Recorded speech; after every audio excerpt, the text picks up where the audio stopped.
Сюда не ходи, сюда не смотри. Любое критическое мышление, которое будет сегодня и в дальнейших годах высказываться в государстве Израиль, оно будет восприниматься как вражеское. Русскоязычный всегда поедет на самую тяжелую линию. Русскоязычный вообще не будет спрашивать, что он там хочет, не хочет делать. Почему ни один израильтянин работает на заводе? Почему ни один израильтянин работает в обслуживании гостиничного комплекса? Русскоязычному населению в Израиле нужно понять, что они третий сорт, не второй. Второй араб. В лицо говорили мне, что любой наш ребенок 10 лет, у которого черная кипа, намного умнее любого вашего профессора. А израильтяне очень знают свою историю, то, что было 2000 лет назад, 3000 лет назад, 5000 лет назад. Ну, дорогие друзья, товарищи, вы не знаете точно, что с вами было 80 лет назад, 90. Любое правительство, которое будет сформировано якобы каждые 4 года, может менять любой закон. Целый склад ракет лежит. Что с ними делать-то? Надо же продавать. Кто хочет понять, как работает израильское парламент и израильское правительство, посмотрите фильм «Бандитский Петербург». Все поймете.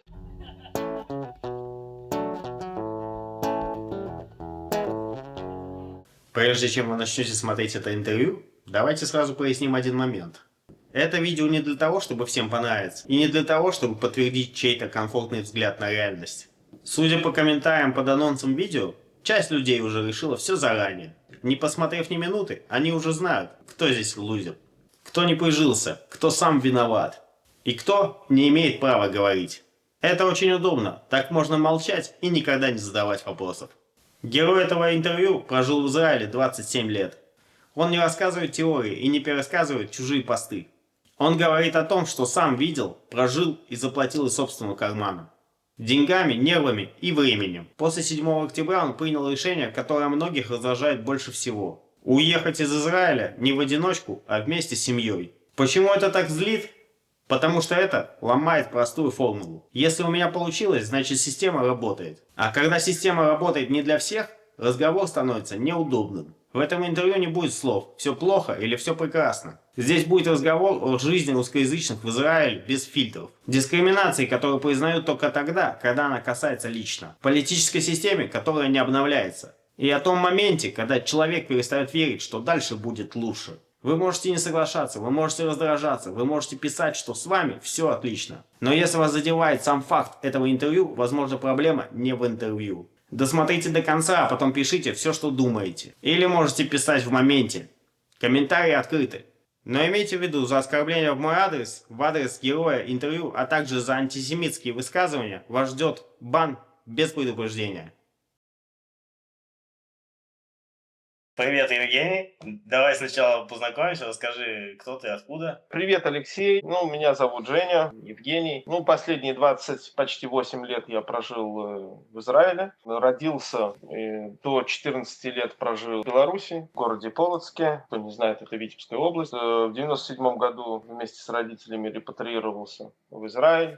И потихоньку дошел до этой жизни. На момент репатриации ты был подростком?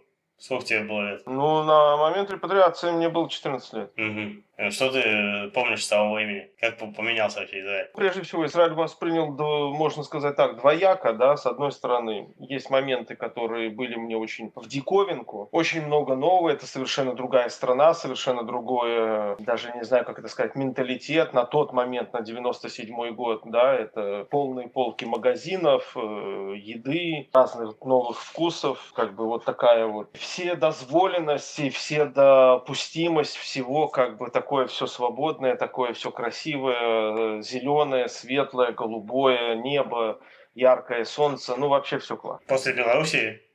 Это после Белоруссии 97-го года, да. А что, поменялось с 97-го года в Израиле и что не изменилось? Значит, в 97 году единственное, что я для себя отметил тогда, уже подростком, приехавший в Израиль, мне все рассказывали, когда я туда ехал, что это такая свободная, светлая, крутая страна и так далее. Но когда я приехал в Израиль, я вдруг узнал, что сюда не ходи, сюда не смотри, тут не закрывай, тут не открывай. Там палестинцы, тут арабы, тут религиозные, тут такие религиозные, тут тоже религиозные, но с таким цветом кипы. Здесь религиозные с такой... А оказалось, что там это в шаббат там не работает, это да, закрыто. И я все сразу подумал тогда, опа, мне сказали, что свободная страна, а здесь сюда не ходи, туда не ходи. В Беларуси я ходил везде, куда я хотел. Были свои проблемы, свои на тот момент, 97 года, заморочки. Но я хотел куда хотел. Как бы. Что значит не... Вот. Какие-то деления на какие-то там районы, там шхунот, да, города. Вот это мне было очень, так сказать, в диковинку и непонятно. И тут как у классика, тут он почувствовал какой-то не тот запашок, как бы, да, вот. А что изменилось в Израиле с того Израиля 97 года и сейчас? Нет, что не изменилось скорее? Ну, внешне, да, так это, если так глобально сказать, так я даже не знаю, что не изменилось. Ну, все же есть какая-то такая своеобразная, ну, как все говорят, там в Израиле все люди шутят, улыбаются, там все такое. Ну да, вот они шутят, улыбаются, все хорошо, но это не без обязательств, как в фильме, да, «Брат 2» говорит, а что они все спрашивают у тебя, как дела?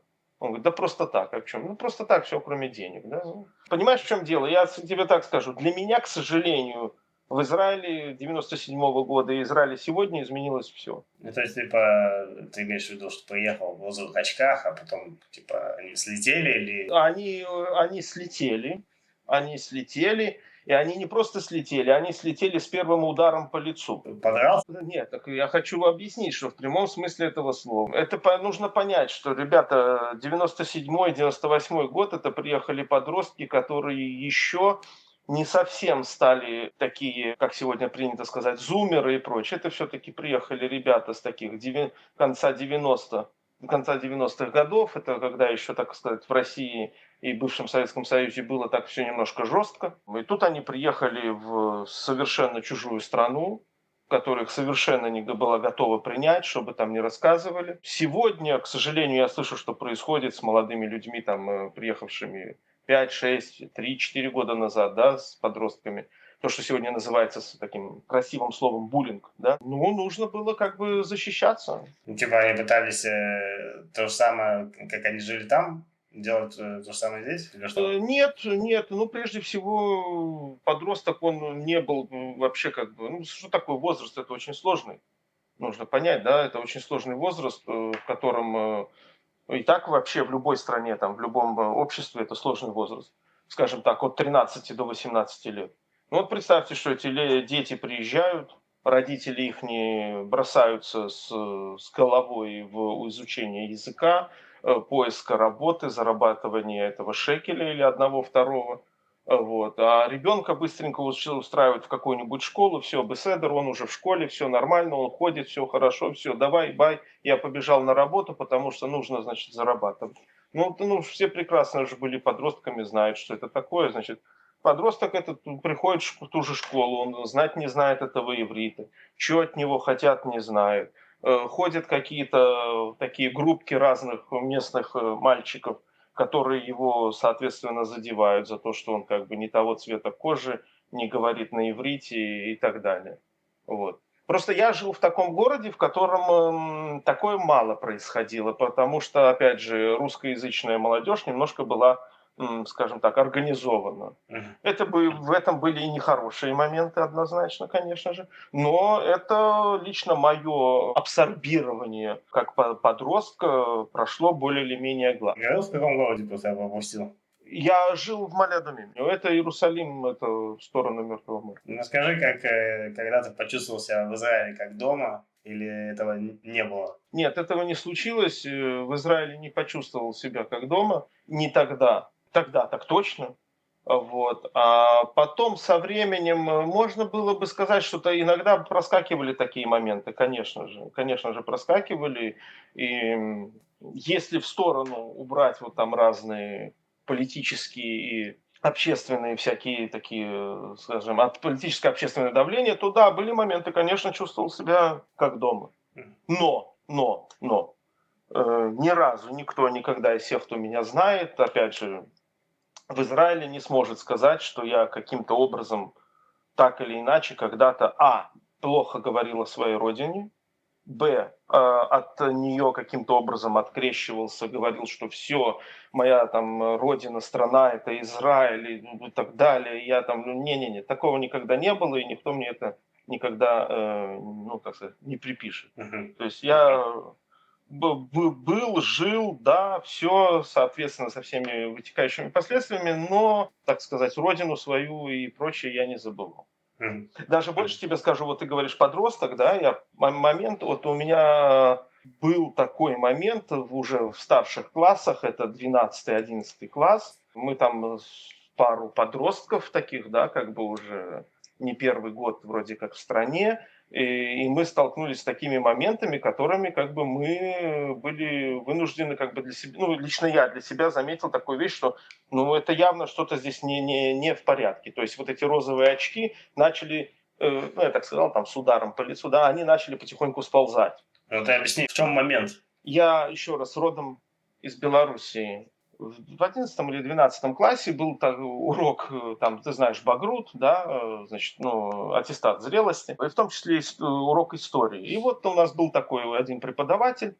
Сегодня он пишет книги для старших классов, учебники для старших классов в Израиле, он пишет. И это был моим преподавателем по истории. У нас было несколько человек в классе русскоговорящих. Мы изучаем Вторую мировую войну, и вдруг этот человек нам говорит о том, что Вторая мировая война закончилась что-то там 22 декабря победой американских войск над гитлеровскими войсками в Берлине. Встает 4 человека, в том числе и я. Мы ж в Израиле, мы ж страны свободные. Ты как бы думай, когда говоришь. На что нам этот учитель, зовут его, я не буду говорить фамилию, Игорь. На что нам Игорь говорит: да, я знаю, мы с вами потом после уроков поговорим. Закончился этот урок, он к нам подходит: да, я знаю, что вы скажете, тут-то, понимаете, такая ситуация, вот, там же была коалиция и прочее. И вот тут я понял тогда, опять же, малолетний такой, я понял, что что-то мы куда-то не туда идем. Вот, опять же, я-то думал, что еврейское государство, Яд Вашем, вот, и вот мне как бы, и вот такая вот, это, скажем так, такой первый удар немножко по лицу, которого очки спустились. Просто переписывают историю, каждая страна под себя, а так как мы в Израиле с Америкой, типа. Да, это 2001 год. И я как бы такой, задумался, опять же, на уровне такого молодого человека, вот как бы потихоньку эти розовые очки начинали уже тогда сползать. Давай поговорим о дискриминации к русскоязычным. Сталкивался с ней? Называли тебя вонючим русским в Израиле? Значит так, я хочу объяснить, я смотрел очень много твоих интервью, прекрасно, с ребятами, которые приехали 3, 4, 5, 6 лет назад, да. Значит, смотри, я могу так сказать. Значит, о том, что ты вонючий русский, тебе скажут везде, всегда, на любой остановке, в этой магазине, Купат-Холиме и в остальных местах общественного и не очень общественного пользования. Это первое. Об этом знают, и им не раз говорили мои дочери, которые родились в Израиле, никогда не были в той Руси и чисто теоретически вообще не были с этим обществом и с этими странами знакомы. Но их предназначение им говорили уже не раз. Потому что не важно, ты говоришь на русском, значит ты русский. Неважно. Все, значит, ты русский. Все, значит, конечно, говорили, очень много раз говорили.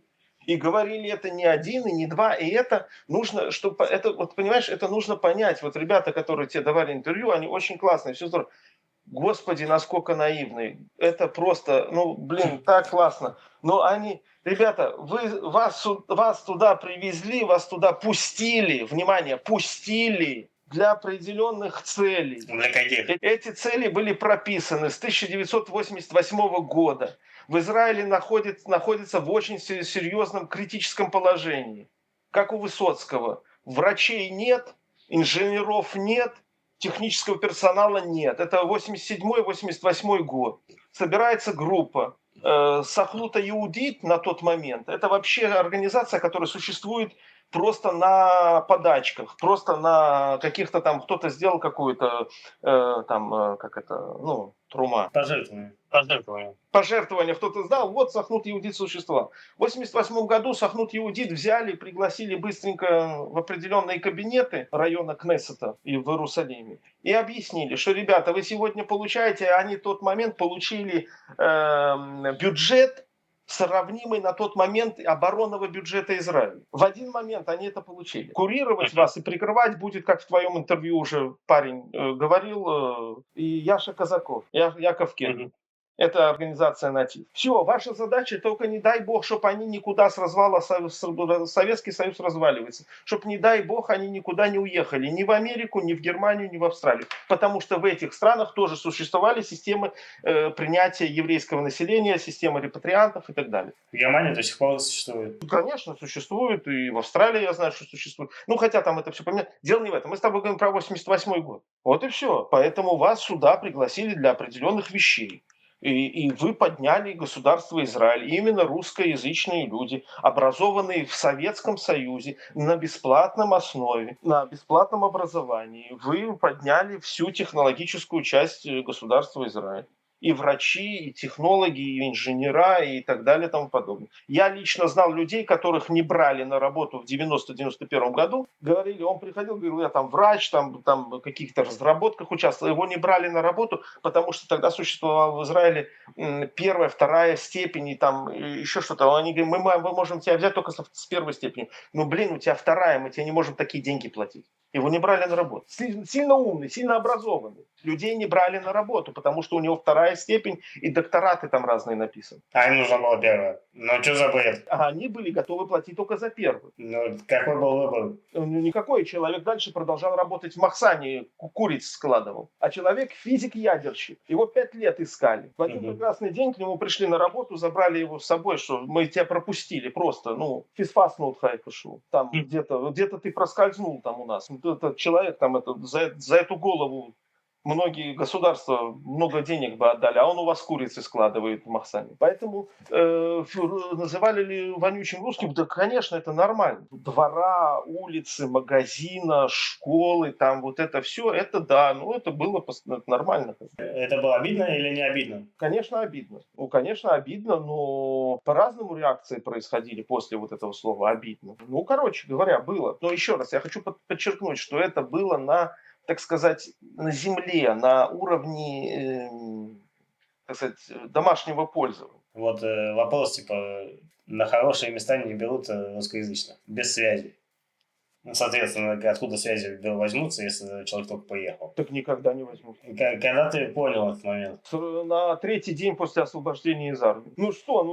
Я так тебе говорю, все, закончилась армия, пошел работать. На 3-й день я пошел работать. Да, водителем я работал. На концерн Тнува в свое время такой был. Сегодня он тоже есть, только он не израильский. В плане, ты понял на 3-й день, что произошло? Нет, да ничего, я пошел работать. Пошел работать. А как я туда пошел работать? Я пошел туда работать по связям. Не то, что по связям. У меня были там знакомые. А у знакомых были еще знакомые. А потом оказалось, что мы друг друга знаем. И этот человек мне дальше помог потом получить разные, скажем так, плюшки на этой работе. Да, и я был на хорошем, нормальном счету благодаря своим знакомствам и связям, да. А если бы у меня их там не было, знакомств, связей и прочее, я бы мог работать, добивался бы этого, а может быть и не добился бы, весьма нелегким, тяжелым путем. Да. А у тебя есть какой-то пример явный, что кто-то там добился, кто-то не добился? Это теория доказывающая, что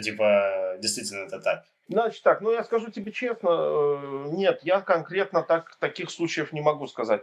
Прямо не буду врать, не знаю. Так в голову не приходит. Я из своего опыта говорю, что если бы я пришел на ту же работу молодым человеком, водителем без опыта, ты понимаешь, я бы без этих знакомств никуда бы там сильно не продвинулся. Однозначно. Потом, можно сказать, спустя год, да, я поработал год, никто мне там сразу ничего, но мне помогли, да, мне поддержали, сказали за меня, так попросили за меня, то, все. И очень даже было в конечном итоге очень даже было хорошо. Я эти времена вспоминаю с хорошим чувством, с улыбкой и с хорошим чувством, да. А вот если говорить о дискриминации, какую дискриминацию ты встречал в Израиле? Кроме того примера, то, что ты сказал. Вот, допустим, у меня, супруга работала в разных... У нее свой салон был косметики. К ней ходили люди годами, несколько лет, одни и те же дамы. Они даже ее имени не знают. Они не знали имя моей жены. Да, израильтянки, на кой ей знать его?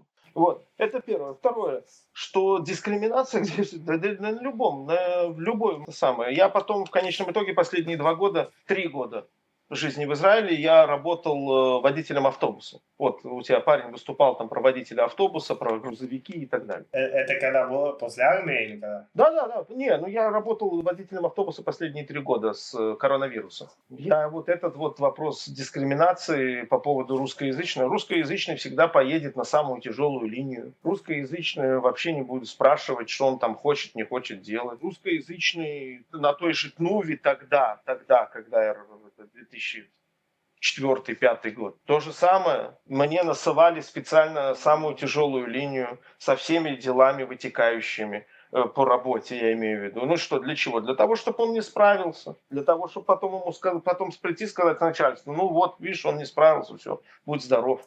Русскоязычные просто работящие более и ездят молча. Нет, секундочку. Они работящие просто, совершенно верно. Почему полные заводы русскоязычных?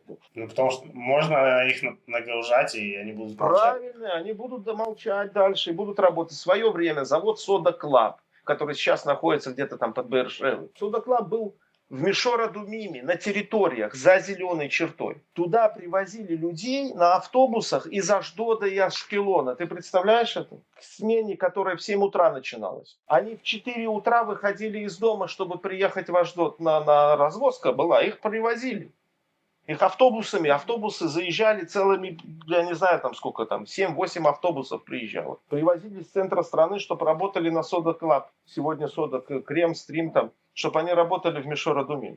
Сегодня этот завод стоит заброшенный, они оттуда уехали. Почему? Потому что европейские партнеры сказали, так как вы находитесь за зеленой чертой, мы вашу эту воду покупать не будем. Поэтому этот завод переехал под Бершеву. А этот стоит, он заброшенный, там все растащили. Оно все так и стоит. Поэтому, да, потому что... А для чего русскоязычные нужны? Для того, чтобы кто-то работал. Ну, должен же кто-то работать. Извините, как бы я не нахожу литературных слов, ну, как бы кто-то же должен это делать, понимаешь?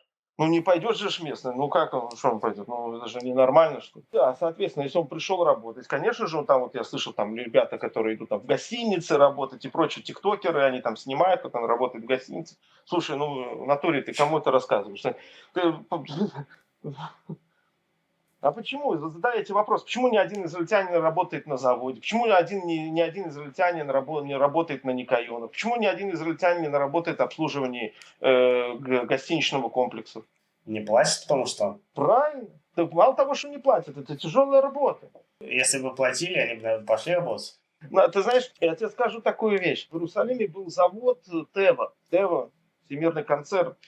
И там было одно отделение, которое называлось грануляция. Это там, где именно физическая работа, смешивать эти материалы, они миксуются, и из этого выходит готовый порошок, из которого потом-то присутствует таблетка. 90% 3 смен русскоязычные. Почему? Что, там не платили, что ли? Там такие зарплаты были на тот момент, дай боже. А одни русские. Ну, потому что русские умеют работать. Потому что только русский может 4,5 тонны за смену накидать руками. Понимаешь? А что тогда, деньги там не платили? Там зарплаты закрывали под 18-19 тысяч. Это я тебе говорю, 2014 год. Прикинь, 2014-15 год, 16 год, 18 тысяч зарплата у работяги.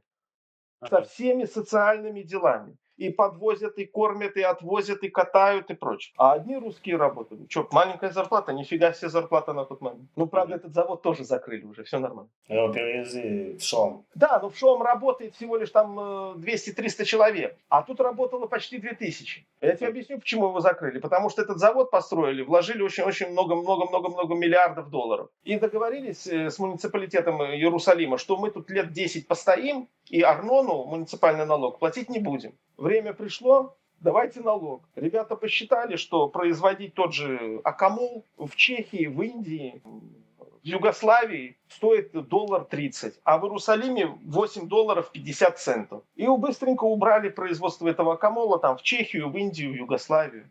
А здесь этот завод закрыли. Там построят религиозный район. Всем выгодно. Ну, всем выгодно, классно, что. Только один момент, только русскоязычные работяги куда делись? Когда им всем урезали потом часы, они все привыкли получать зарплату за 18, 15, там, 16 тысяч шекелей в 2014-2015 году. А вдруг раз пришел кризис-менеджер. Они не знали, что это такое, кто это, что это, новый там директор пришел. Он быстренько раз всем этим русским что сделал? Поурезал им эти смены. Они ж привыкли работать. Ночные, муцей-шабаты, йом-шиши, выйти сюда. Они привыкли работать по 17, 18, там, 12 часов. Только чтобы работать, потому что деньги большие, эти зарплаты, они не с неба падали. И когда их поставили? Да ничего, просто раз их, все эти шалот мусафот, дополнительные часы им все убрали быстренько. И что, они взяли, раз, получили свои базовые зарплаты 8 тысяч. А они-то уже все, они же уже машины взяли в кредиты. Они же уже, у них все нормально, айфон появился, там все дела. Они пошли к этому кризис-менеджеру, говорят, слышишь, там это, а что делать? Он говорит, а я вам вообще ничего не должен, вы кто такие? Двери закройте за собой, когда выходить будете. И что дальше? Русскоязычные что-то сделали с этим? Да ничего не делали, закрыли двери, ушли, нос опустили. Ну, может, поэтому и есть дискриминация, потому что они не могут постоять за себя. Так правильно. А что произошло? Ну, если ты говоришь про дискриминацию, так, в мои годы, там, эти самые молодые, ребята сидели в кафе, никого не трогали, его взяли, потому что он по-русски говорил. Кто-то вышел, перекрыл перекрестки, кто-то перевернул машины, нет ничего. Чудо какое-то, едет на мотоцикле, кто-то ему что-то говорит, он раз взял доктора за... Кто-то вышел на перекрестке, перевернул машины. Нет. Ну, там это дети, которые кидаются из-за буллинга и всего остального. С окна выходят. Что-то кто-то сделал? Да нет, а полиция говорит, это все нормально, и закрывают дела. А если это происходит, допустим, ничего плохого, не хочу сказать. Мальчик, какой-то там подросток хулиганил на улице, его случайно или не случайно, рикошетом, не рикошетом, застрелил полицейский. Что было? Ну, расскажи, что было. Ну, так мальчики эфиопские шумели что-то на улице, пришел там дядя полицейский в гражданке. Ну, они решили его побить. Он достал пистолет и как-то там выстрелил, взял, у этого человека, мальчика. Страна гудела неделю. Перекрестки перекрыты, перевернутые полицейские машины и все остальное, разбитые витрины. А теперь ты говоришь постоять за себя, и ты говоришь про дискриминацию. Хорошо, это мы с тобой говорили про здесь, как говорится, Башхуна, да, на районе. Ну давай, откроем, давай с тобой коллективно, откроем ТикТок и посмотрим. Прости, пожалуйста, со всем к ним уважением отношусь. Русскоязычные парламентарии в Израиле, парламент. Кнессет. Ты меня сейчас спрашиваешь про здесь, про землю, там, да, я тебе говорю на высшем уровне. Они выступают, над ними смеются. Говорят, не понял твой вид. Да, и он не понял, да, у него... Да. Это говорит о чем? Я сейчас объясню, что я хочу сказать. Был такой премьер-министр Леви Школь, Лева Школьник по-русски. У него был такой акцент русский, что его вообще никто не понимал. У всех у них до 73-го года был такой акцент русский. Они на иврите говорили, как я на китайском. Но это были люди, те, которые строили эту страну. С 73-го года в Израиле немножко все поменялось. С 1973. Так я хочу сказать про этих сегодняшних парламентариев. Ребята русскоязычные, извините, но ваш поезд ушел. Это на мой взгляд. Это мое мнение. Я могу ошибаться, и кто-то скажет, Женя, ты там не прав. Ты... Хорошо, это ваше право. Но я это говорю после 27,5 лет жизни там. Извините, поезд ушел. Вы его, извините, профукали, мягко выражаясь. А в какой момент? Переизбыток и отравление демократии и свободы приводит к тому, что наступает такой момент точки невозврата. И я считаю, что в этом виноваты предшественники также руководства Израиля. Но их просто-напросто больше. Русскоязычному населению в Израиле нужно понять, что они третий сорт, не второй. Вот в твоих интервью очень часто говорят второй сорт. Не второй, ребят, третий. Второй араб. Это ближе. И сегодня в Кнессете, в высших уровнях власти, смеются над теми людьми, которые выходцы, потомки тех, кто воевал за то, чтобы это государство вообще появилось. Вообще. В общем, я говорю про до 1948 года. Потому что сегодня полностью переписано ими же теми, кто смеются над русскоязычными. Переписана история. То, что преподается моему ребенку старшему, преподавалось в школе, это же все. И как сказал Черчилль, народ, который не знает своей истории, а израильтяне очень знают свою историю, то, что было 2000 лет назад, 3000 лет назад, 5000 лет назад. Ну, дорогие друзья, товарищи, вы не знаете точно, что с вами было 80 лет назад, 90. И если вы вот эту тему переписали, потому что там кому-то нужно было сфотографироваться на лужайке на зеленой лужайке возле Белого дома, то, извините, это вам гоплы. Все. На этом можно заканчивать. Так вот, если сегодняшний парламентарий, руководящая партия в стране, в которой, кстати, нет конституции, ну это так, к слову, имеют возможность, они же не скажут арабу: я не понимаю твой иврит, у тебя мифта, у тебя акцент. Они скажут, он сможет такое сказать арабу? Да не в жизни. Да не в жизни, потому что у него потом Шель-Джарах, это район Иерусалима, Шар-Шхем, это ворота, шхемские ворота, у него поднимутся на дыбы. И вся Иуда, Шумрон и так далее. Иудея и Самария. Бершева тоже там. Рамля, Лот, Бершева, Акко. В 1973 году вас попросили одно маленькое изменение сделать. До 1973 года израильское государство называлось еврейское государство. Медина Иудит. С 1973 года Медина Иудит демократит. Был парень под именем Киссинджер, он у вас попросил такое сделать. Хороший человек. Вот, понимаешь? Вот и все.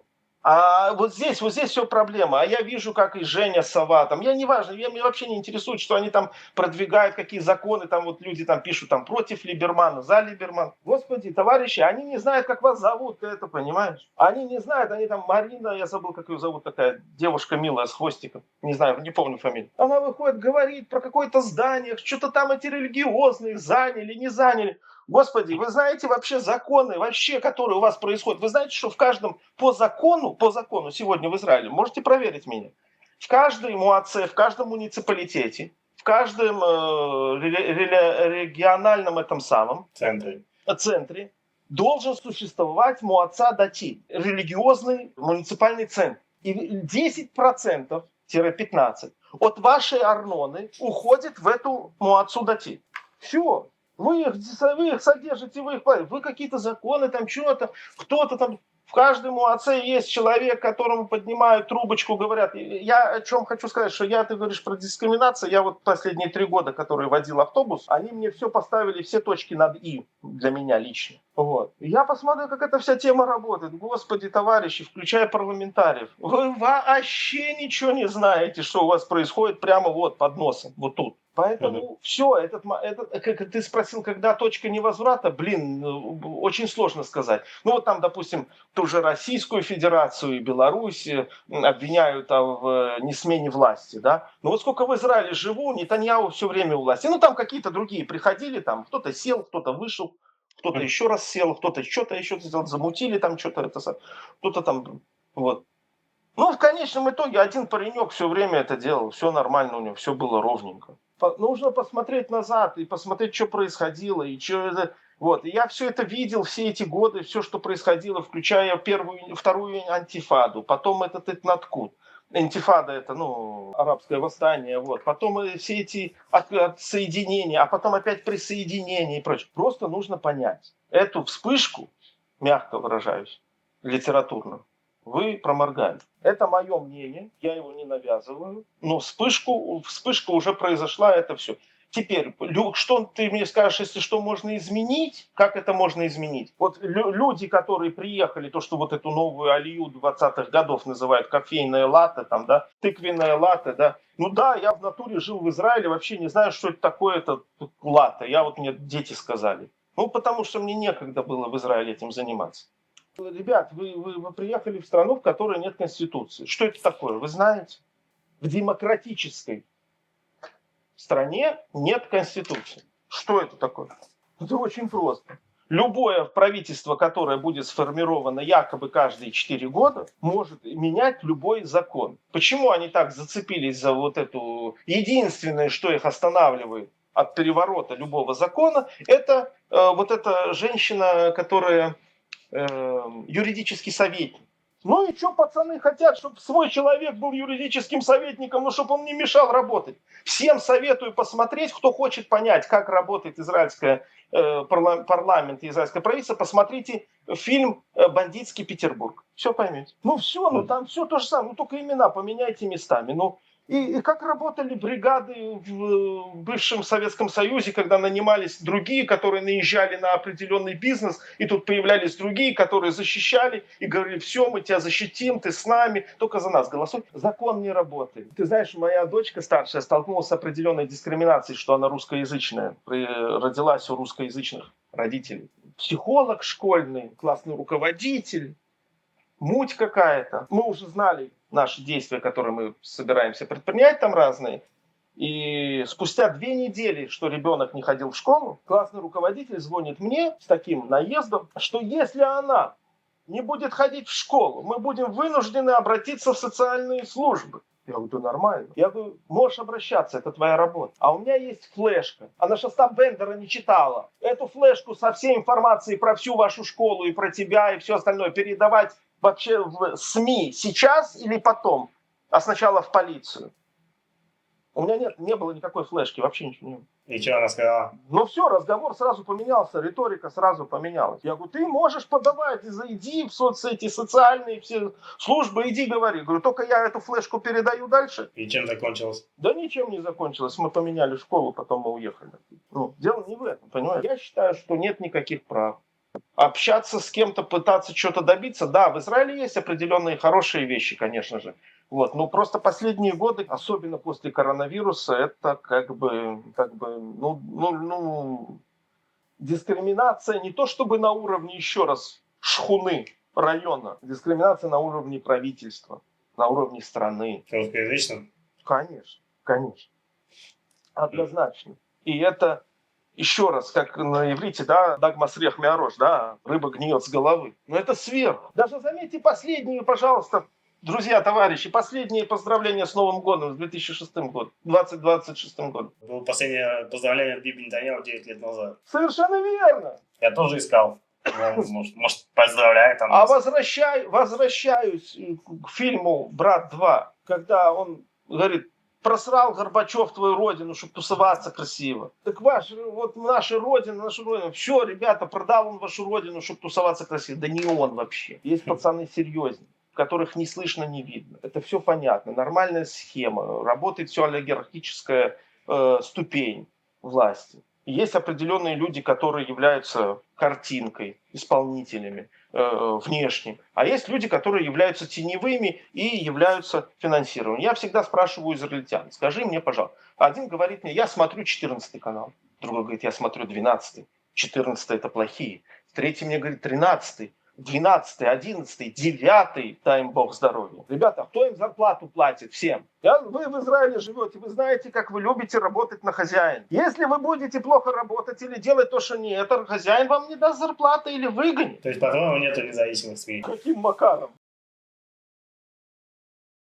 Друзья, если вам близко то, что я делаю, и вы хотите поддержать мой канал, у вас есть несколько способов это сделать. Первое – это стать спонсором этого канала. Это не только знак того, что мой труд действительно вам важен, но и реальная помощь в том, чтобы я мог развивать канал и делать контент еще более качественным. Кроме того, у спонсоров есть ранний доступ к новым публикациям, а совсем скоро появится и эксклюзивный контент, доступный только для них. Второе – это одноразовый донат через кнопку с сердечком «Супер спасибо». Она находится под каждым видео. Такой донат видят другие зрители, и часто это вдохновляет их также поддержать канал. Третий способ – это прямая благодарность через систему PayPal. Я добавил для вас отдельную ссылку на мой PayPal в описании под каждым видео, чтобы упростить этот процесс. Любая ваша поддержка для меня очень ценна. Она помогает мне двигаться дальше, развивать канал, улучшать качество контента и создавать то, что для вас интересно. Спасибо, что вы рядом.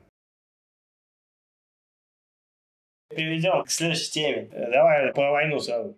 Скажи, какие конфликты ты застал за время, прожитое в Израиле, и думал ли, что между ними общего? Так, первый конфликт нормально, все, вторая интифада. Это там 99-й, 2000-й. Кстати, тоже касательно русскоязычных. Я свидетель трагедии в Дельфинариуме. Погибло очень много будущих израильтян, потому что это была молодежь русскоязычная. И после этого ничего не было? Огромное количество русскоязычных будущих израильтян, будущего Израиля, стали инвалидами. Как ответило государство Израиль под руководством бывшего крутого спецназовца, который очень хорошо был одет в женскую одежду, гулял по Бейруту, проводил такие спецоперации, Барака, Иуд Барака. Да ничего, вертолета, 2 Апачи пролетело над Газой. Выпустили 4 ракеты куда-то там, каких-то там завалили козлопасов и все. Поэтому антифада. Антифада вторая, ну, со всеми вытекающими, жил в Иерусалиме, сами понимаете, автобусы, стрельба, ну, все нормально. И там, сям побывал в разных ситуациях. Было что вспомнить, есть что вспомнить. Вторая, такой конфликт, который как бы, да, ну, это не то чтобы конфликт, там вот этот момент был размежевания. Ну, а потом все, это 7 октября, как бы. Ну, это же все вот эти обстрелы время от времени из Газа. Я уже это даже не считаю. Как бы. Это определенная текучесть, там сям ты попадал, там я раз. Ну, это все ерунда. Ну, потом 7 октября, конечно. Что было общего? Ну, прежде всего, нельзя сравнивать 7 октября. Не 7 октября, а вообще вот все эти конфликты. ПВК не одно и то же. Я не нашел. Я не видел за это, за все эти годы вот между второй антифадой и 7 октября. Понятно, там сейчас израильтяне скажут, что как бы арабы, конечно же, не хотят ничего заканчивать. Это выгодно, это хорошо, это классные бабки. Но я не видел, чтобы вопросы-то решались. Ну, вот что общего? Да ничего общего. Как бы система общая только лишь одно, что проблема существует, проблема растет, и она развивается. Это как рак. Выгодно вообще решение вопроса? Не, вообще никому не выгодно. Вот давай представим такую ситуацию. Нам неоднократно за последние несколько лет говорили с независимых СМИ Израиля о том, все руководящие, так сказать, товарищи Израиля говорили, что мы громогласно и существенно победили всех. Давай представим, что это правда. И наступила победа, и наступил мир. Вдруг, неважно сейчас как, все, стоп. Сколько экономика протянет? Нисколько. 2 недели, все, закончилось, все, бабок нет, ничего нету, все, куда пойдешь? Все, принято какое-то решение. Я сейчас не говорю там про это решение, про то решение. Вообще не ерунда. Вдруг это произошло сейчас. Все, закончилось. Нету войны, нету конфликта. Со всеми мир. С Сирией, с Ливаном, Хизбаллой. Газа нету, как сказал Трамп, там Ривьера будет. Все, со всеми полный мир. Что делать дальше? Воевать с Ираном? И Ираном, все, победа, всех победили, вообще всех победили, все. Сколько там Ирану осталось? Ну, да, мы ж летом-то победили Иран. Все, заставьте, мы же победили. Ну, так сказать. Я же верю СМИ. Да. Я же всем верю.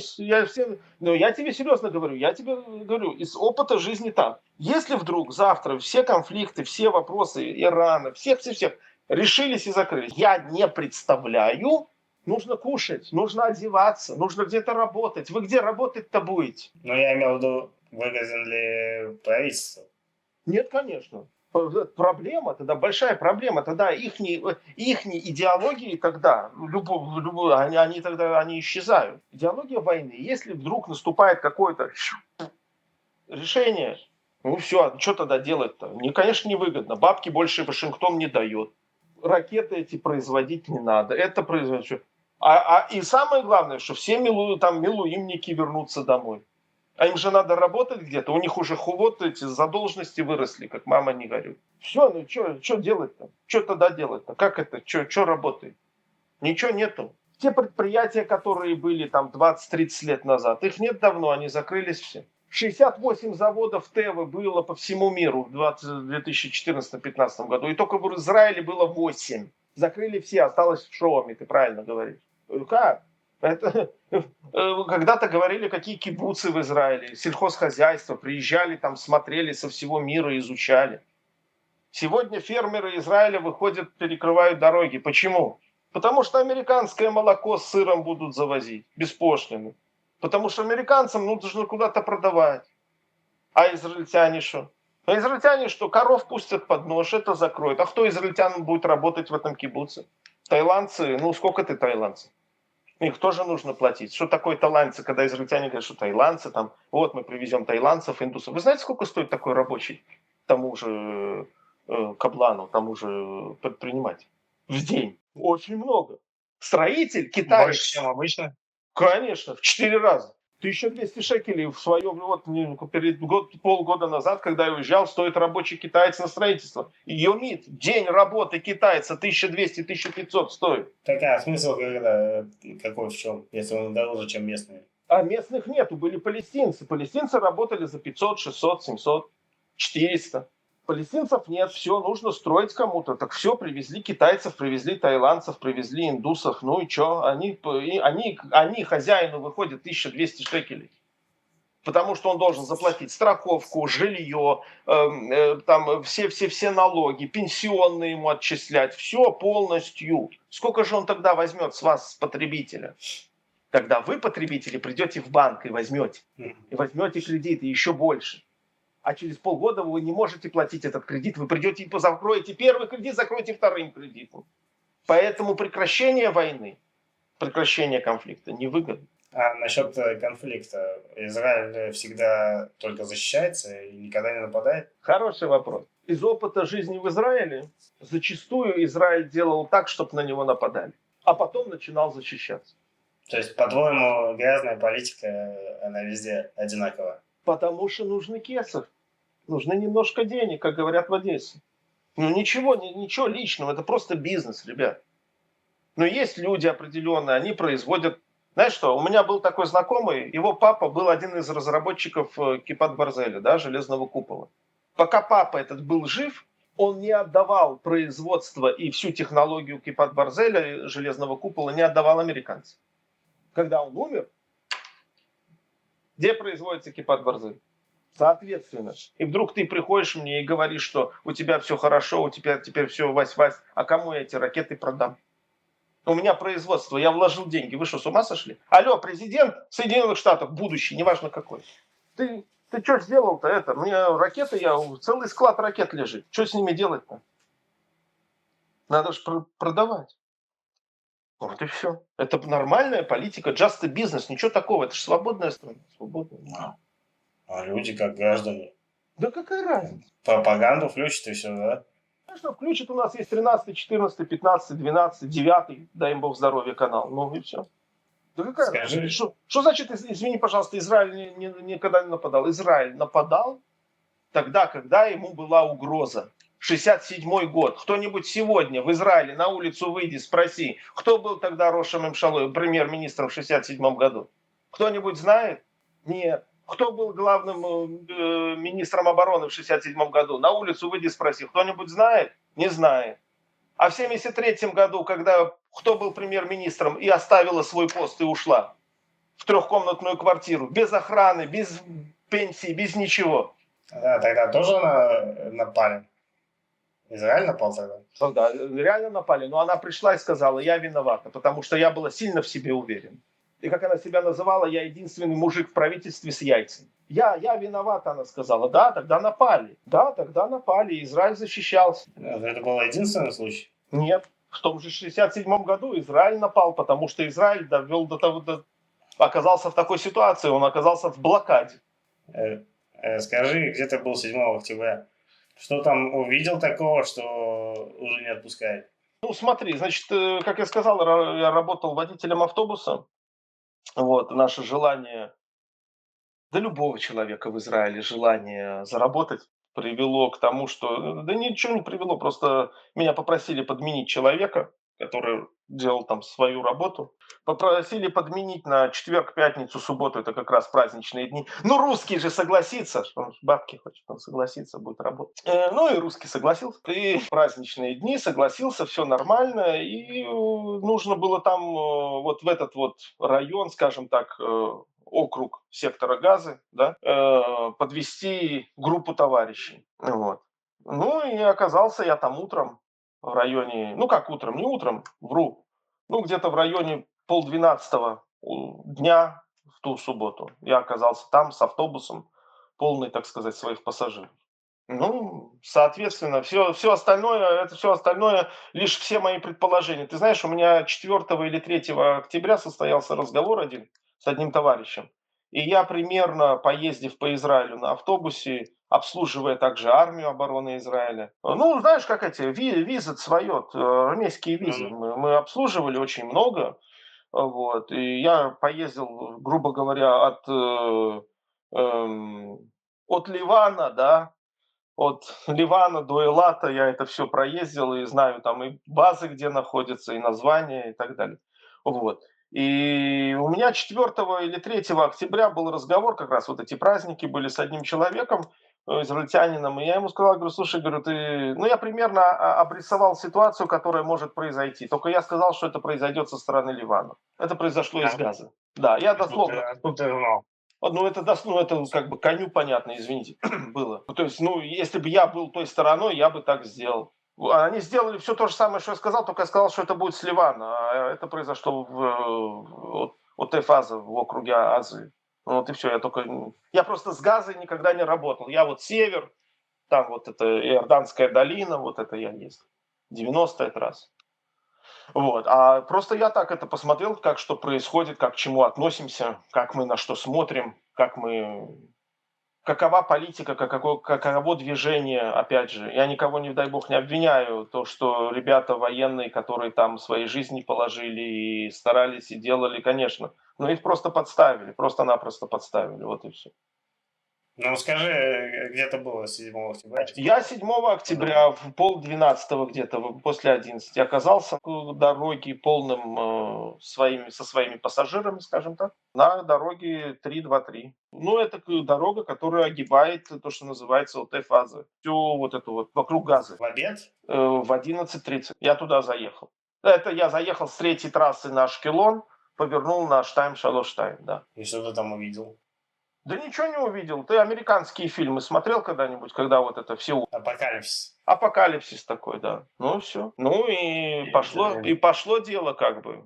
И что, ты поехал обратно или что? Да нет, мне же надо было своих пассажиров довести. Да, точно. Я не могу сказать, каких пассажиров я вез. Промзону города Сдерота. Там уже все началось, там уже машины разбросаны, люди разбросаны. Приехали потом на перекресток Т-образный, я не знаю, как он называется, проехав Сдерот, там такой Т-образный перекресток. Танк стоит там сгоревший, тоже на нем там все лежит. Машины, опять же, разбросаны по все стороны. Ну и подоехал я в конечном итоге до поселение, называющееся Кфар-Аза, если кому-то об этом что-то говорит. И в конце, что в конце было? В конечном итоге пассажиры мои высадились. Вот. Ну, немножко так мой автобус потрепало и уехал обратно, потому что, ну, что там стоять. Вот.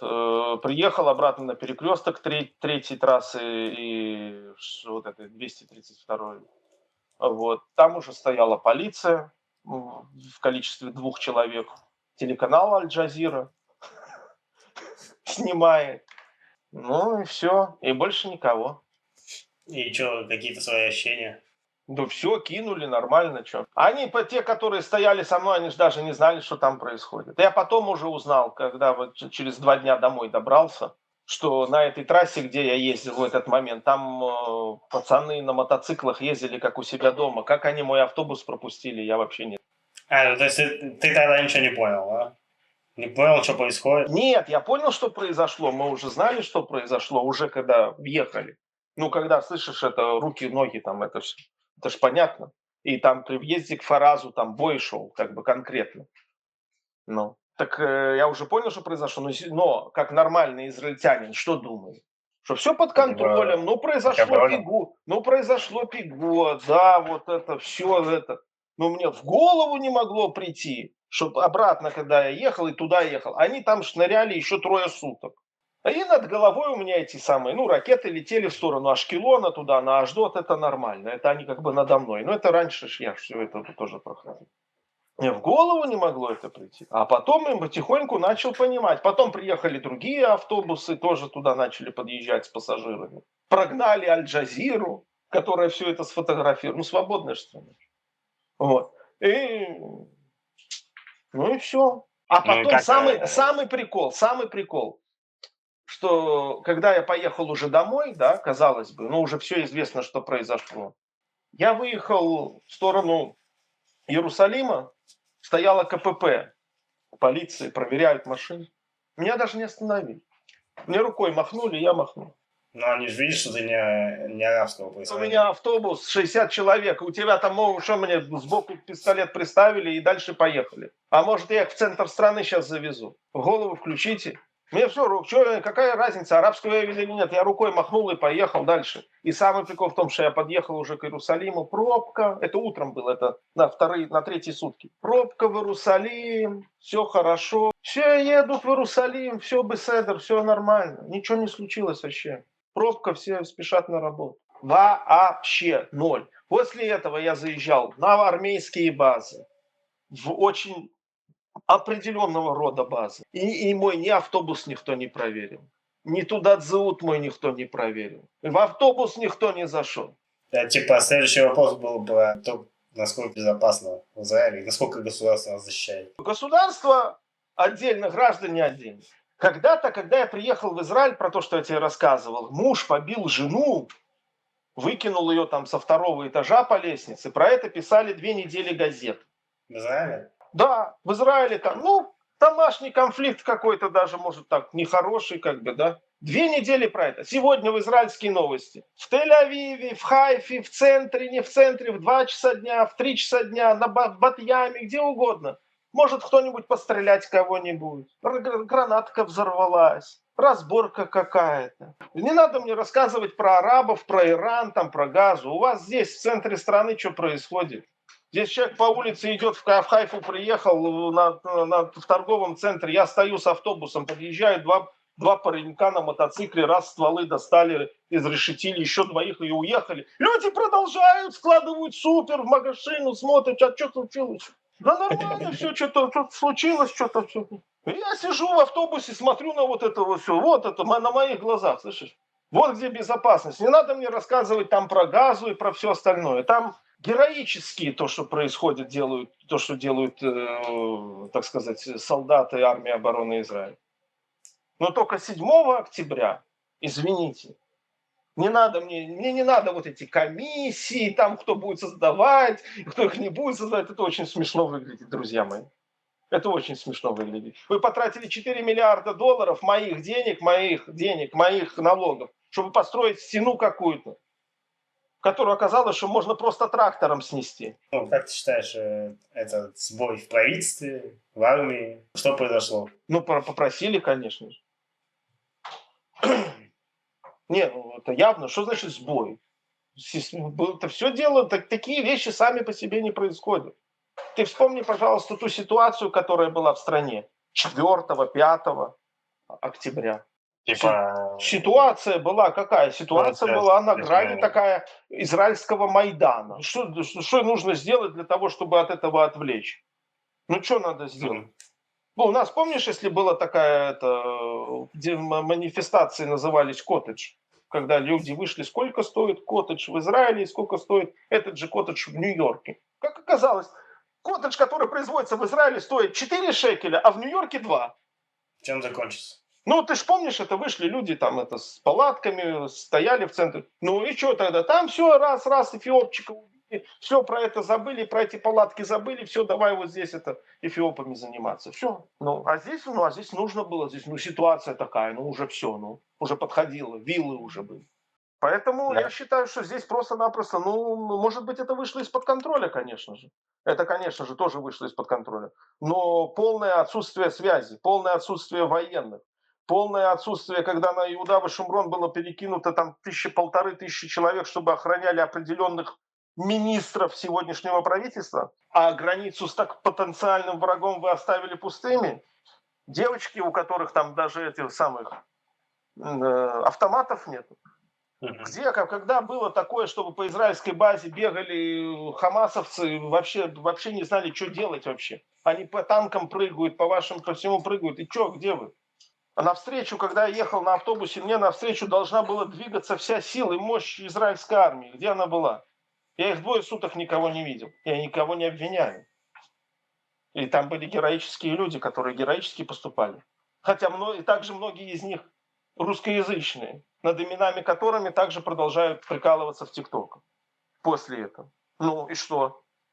А по сегодняшним законам и правилам он должен был 2-3 раза подумать, применять оружие или нет. Потому что он его применит, а потом ему скажут, что он не так застрелил ни той стороны, ни с того края. Он посадит еще. Посадят его еще, правильно, а что? Таких моментов у меня тоже были знакомые, которые работали в разных охранах и прочее, которые практически сели. Людям загубили жизнь, потому что он хотел поработать в охране. И так А случилось. можно ли жить нормально в стране, в которой война это фон? Нет, говорю это со своего опыта, со своей жизни, со своих детей. Может, там хейтеры сейчас напишут после этого интервью, там я представляю там про любовь и страну, и сионизм и прочее. Еще раз повторяю. Про молоко и мед. Молоко и мед. Прокакали ваш сионизм, чтобы тусоваться красиво. Чтобы руку пожали в Белом доме. Все. Нету. Поэтому невозможно жить в стране, в которой фоном является война. Вот Израиль часто говорит, что единая демократия в регионе. Когда ты усомнился в этом и вообще усомнился, что у нас тут демократия? Когда первый раз усомнился, на второй день после приезда в Израиль. Потому что мне сказали, сюда не ходи, туда не ходи, здесь не делай. Когда ты понял это, ясно. Ясно понял. Слушай, хороший вопрос. Наверное, так, понимаешь, в чем дело? Израиль такая штука, что в твоих интервью тоже это люди очень много раз говорили, я с ними полностью согласен, что она, когда ты вливаешься и начинаешь жить, ты закрываешь глаза на очень многие моменты.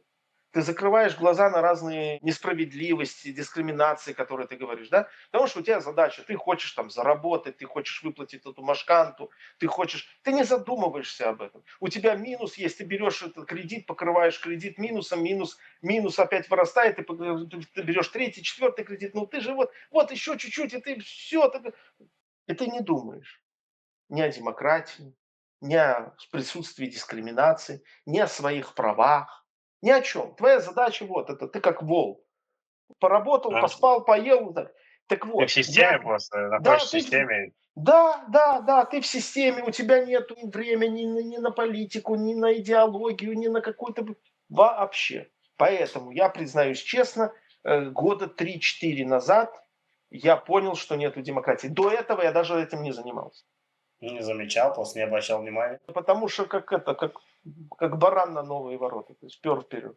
И вот года 3-4 назад что произошло, что ты понял, что ты обратил внимание? Переломный момент. Опять, сейчас каждый как он может, как он хочет, как каждый считает свое мнение, право. И я в отличие от Израиля, заметь, пожалуйста, что пишут хейтеры под твоими видео.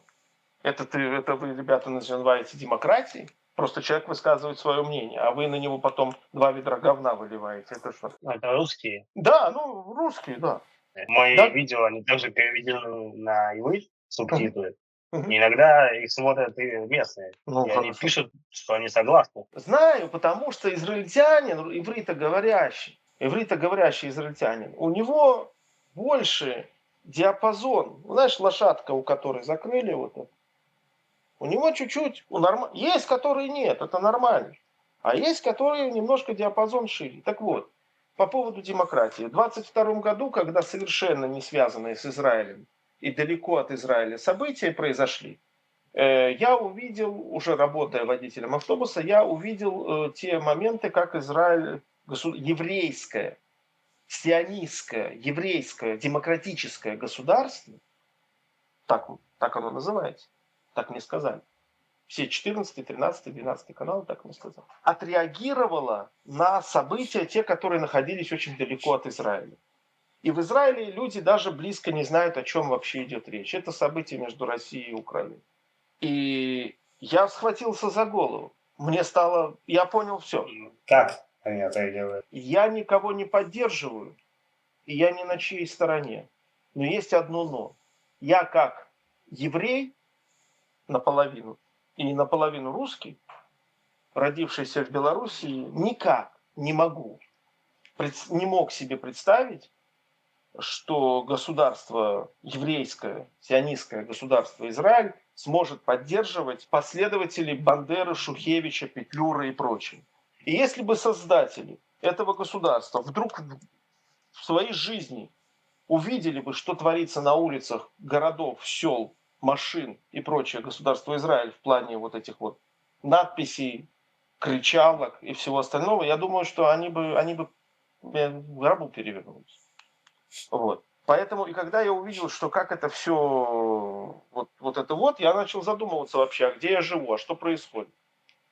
Как так? Я никогда не мог себе подумать. Я мог подумать, что это все там, это правительство, там будет этот, тот, второй, десятый, что это все под религиозным лагерем, я это тоже прекрасно понимаю, это мне рассказывают. Но когда я это увидел, все, ребят, на этом можно заканчивать.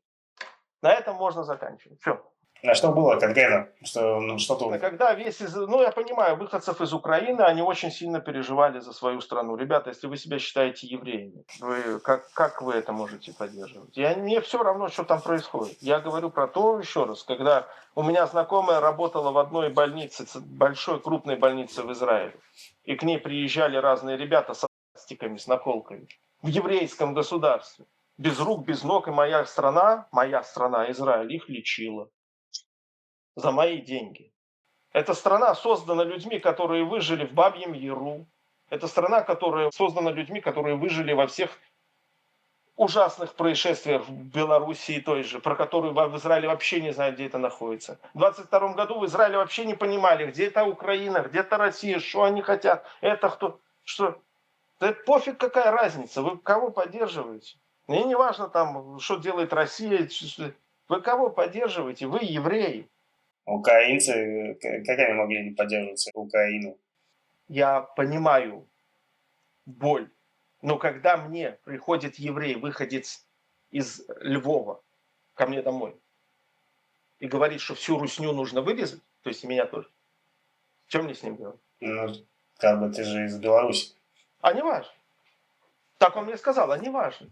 Вы еврейское государство, делаете вид, что все хорошо. Вы возите детей в Польшу, в Аушвице и прочее, показываете им. Вы не говорите им, что было в том же Львове 30 июля, по-моему, 30 июня в городе Львов в 1941 году. Что за одну ночь вырезали 4 тысячи, 5 тысяч населения еврейского. Что, немцы, что ли? Просто товарищам, которые называются Украина, им пообещали отдельное государство. Ну, сейчас меня там назовут российским пропагандистом, там путиновский лагерь там, и так далее. Это ваши проблемы. Это вы можете с этим жить. Мне совершенно плевать. Я совершенно свободный человек. Я высказываю свое мнение. Поэтому, если вы еврейское, сионистское, демократическое государство, вы можете осудить, вы можете выступить против, вы можете сказать, что там Россия поступает неправильно, и эти поступают неправильно. Но когда я еду по израильскому, по еврейскому государству, и у меня на машине написано то, что написано рядом со мной. Поэтому, когда государство начинает это поддерживать, и телеканалы, свободные СМИ это поддерживают, все, на этом можно заканчивать. Поэтому тогда я сказал, что я уже понял, на твой вопрос, демократия, свобода и прочее. Я понимаю, если бы это говорили израильские телеканалы, СМИ, там, свободные, 13, 14, 15, 12 какие-то, но когда 9. Я же помню, когда в Израиле эти ветераны ходили в городе Натания, в Иерусалиме ходили ветераны в начале 2000-х годов и прочее. Сегодня они умерли уже все. Так вы же вот эти внуки этих ветеранов, вот это вот творят. Ну так что дальше вы хотите? Поэтому здесь были приняты мной все остальные решения. Вот в этом моменте я уже понял все, извините. Еще раз, это мое мнение, это пускай делают, что хотят, кто там пишут. Вот и все. Чувствуешь ли ты разницу между информированием и пропагандой в израильских СМИ? Нету сегодня свободно. Так, назови мне, пожалуйста, по-еврейски встречный вопрос. А где сегодня есть свободные СМИ? И что это такое? Они дают ту информацию, которую им говорят. Это первое. Разрешают хозяева. Именно то, что на иврите называется балабай, да, кто зарплату платит. Информированием и пропагандой. Да я не знаю. Сегодня информирование происходит на уровне телеграм-каналов. Сегодня у всех есть телефоны, и все там кто-то что-то увидел. По-твоему, в телеграм-каналах нет пропаганды? Есть, конечно. Я не знаю, информирование. Ну, наверное, есть какое-то информирование, но под определенным соусом. То есть людям не объясняют, а внушают? Внушают, и однозначно, конечно, внушают. И вот опять же, если сказать про тот конфликт, который я сказал, и про конфликты, которые вокруг Израиля, показывают определенную картину. Рассказывают. То есть вы задайтесь вопросом, вы поймите, что с несчастных этих людей 7 октября, что сделали? Шоу сделали. Сделали шоу ихнего освобождения, когда там вот камеры, вот это они обсуждают. Вы понимаете, что бы вы показывали, если бы Хамас пустил бы их в расход в этот момент? Что бы вы тогда сказали? Что бы вы, какую картинку показывали? Лебединое озеро, как при развале Советского Союза, что бы вы включили? Вы сделали шоу из этих несчастных людей. Вы сделали шоу из этих несчастных солдат. Ну, и какое информирование здесь? Вы показываете информацию, что вот, потому что пацанчик под названием какой-то дядя Сэм вам сказал, что можно. А оказалось, что было можно с самого начала. Премьер-министр вашей страны говорит вам, вы понимаете, он выступает перед этими несчастными семьями и говорит им, вы понимаете, мы раньше их не могли освободить, потому что в Вашингтоне была другая ситуация. А это что, граждане Вашингтона, что ли? Не, если я гражданин Соединенных Штатов, тогда другой разговор. Давай, это уже другой базар. Да я-то пока что, так мое руководство моей страны, я же гражданин Израиля, да? Говорит мне, понимаешь, в Вашингтоне там было там. Так почему никто ничего не сказал в этот момент? А потому что людям дают информацию, как ты правильно говоришь. Скажи мне, пожалуйста, я жил 27 лет в Израиле, ни один премьер-министр, ни одно правительство, правое, левое, среднее, короткое, длинное, не допускало, даже Иуд Барак не допускал того, чтобы в Израиле был иностранный контингент.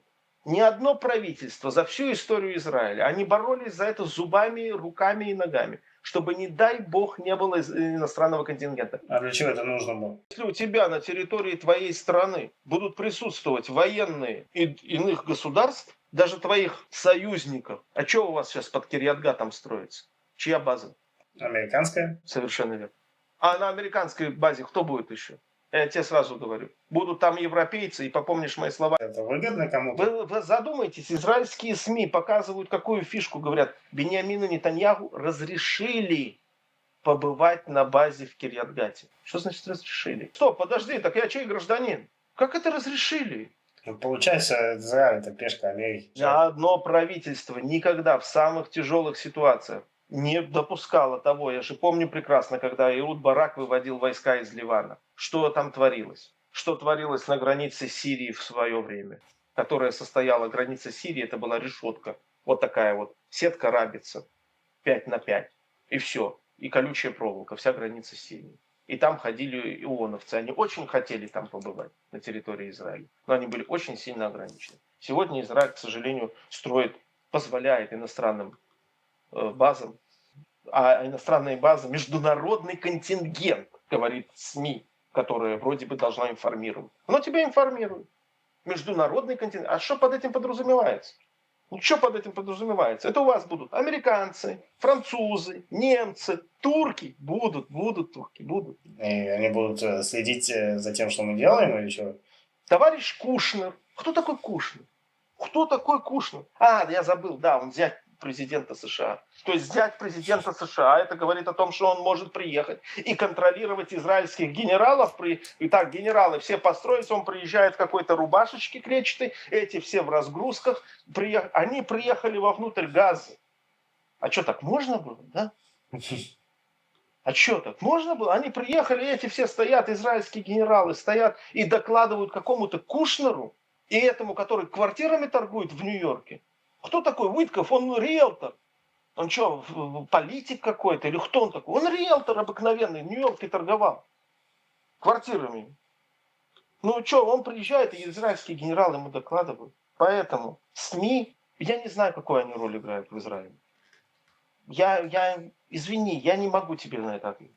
Как работает страх о внешнем враге в израильском обществе? Как защита или как инструмент управления? Инструмент управления однозначно. Конечно же, хорошо, когда у нас есть общий враг, все остальные проблемы, там денег не хватает, там это работы, там это отсутствие каких-то базовых вещей. Все идет на второй план, у нас же внешний враг. А если его нет, мы его обязательно придумаем.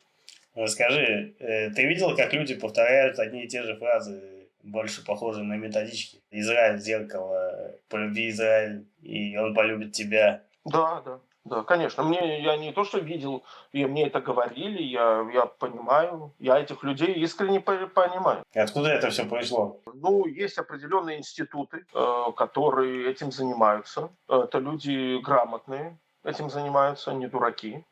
Обработка конкретно русскоязычного населения начинается еще в их странах исхода. Для этого организуются под разным соусом разные какие-то там клубы, встречи и прочее, потому что так, ну, этнические, еврейские, там все. И там начинается это все, начиналось все работа, ну, по крайней мере, это было в 90-х годах. Ну и все. Нужно было накормить, напоить голодных, ободранных, нищих. Люди получали там $25 зарплата была, да? Ну, привезти в Израиль, все, видите, мы тебя накормили, напоили, все, теперь ты нам должен. Вы когда корзину абсорбции получаете, вы что думаете, она бесплатная, что ли? Почему тогда сейчас все это продолжается? Любой бизнес, как любая система, она все время должна меняться, подстраиваться под свои какие-то изменения. Сегодня меняется. Сегодня там происходят какие-нибудь события там, на Украине, там, в России. Вот видите, там вот плохо, на Украине война, к сожалению. В России там тоже плохо. Видите, вот давайте, приезжайте к нам, вы спасетесь.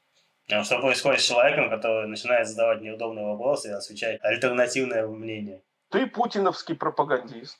Иди едь в свою рашку. Что ты сюда приперся? Почему так? А потому что этот человек знает, что он, извини меня, по уши.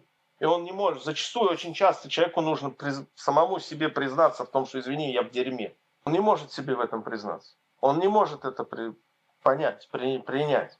И все. И это сразу становится агрессией, когда ты берешь, высказываешь свою точку зрения, свою мысль, свое видение. Он не знает, как на нее отреагировать, потому что он не имеет другой информации. Он имеет только одну информацию. А если ты так говоришь, вот так и высказываешься, как ты высказываешь, ну, значит, ты просто-напросто там чей-то пропагандист или там послушал много рашки там. Ну и вали свою рашку, короче. А мы здесь в Израиле будем жить, наслаждаться. И, короче, самая лучшая страна в мире, и нужно полюби Израиль, он полюбит тебя, Энкмо Баарец и так далее. Ну, это точно, Энкмо Баарец, это я 100%. И поэтому что, я нормально, я же это все видел, слышал и не раз, и не два, даже, я не побоюсь этого слова, и от родственников своих и прочее.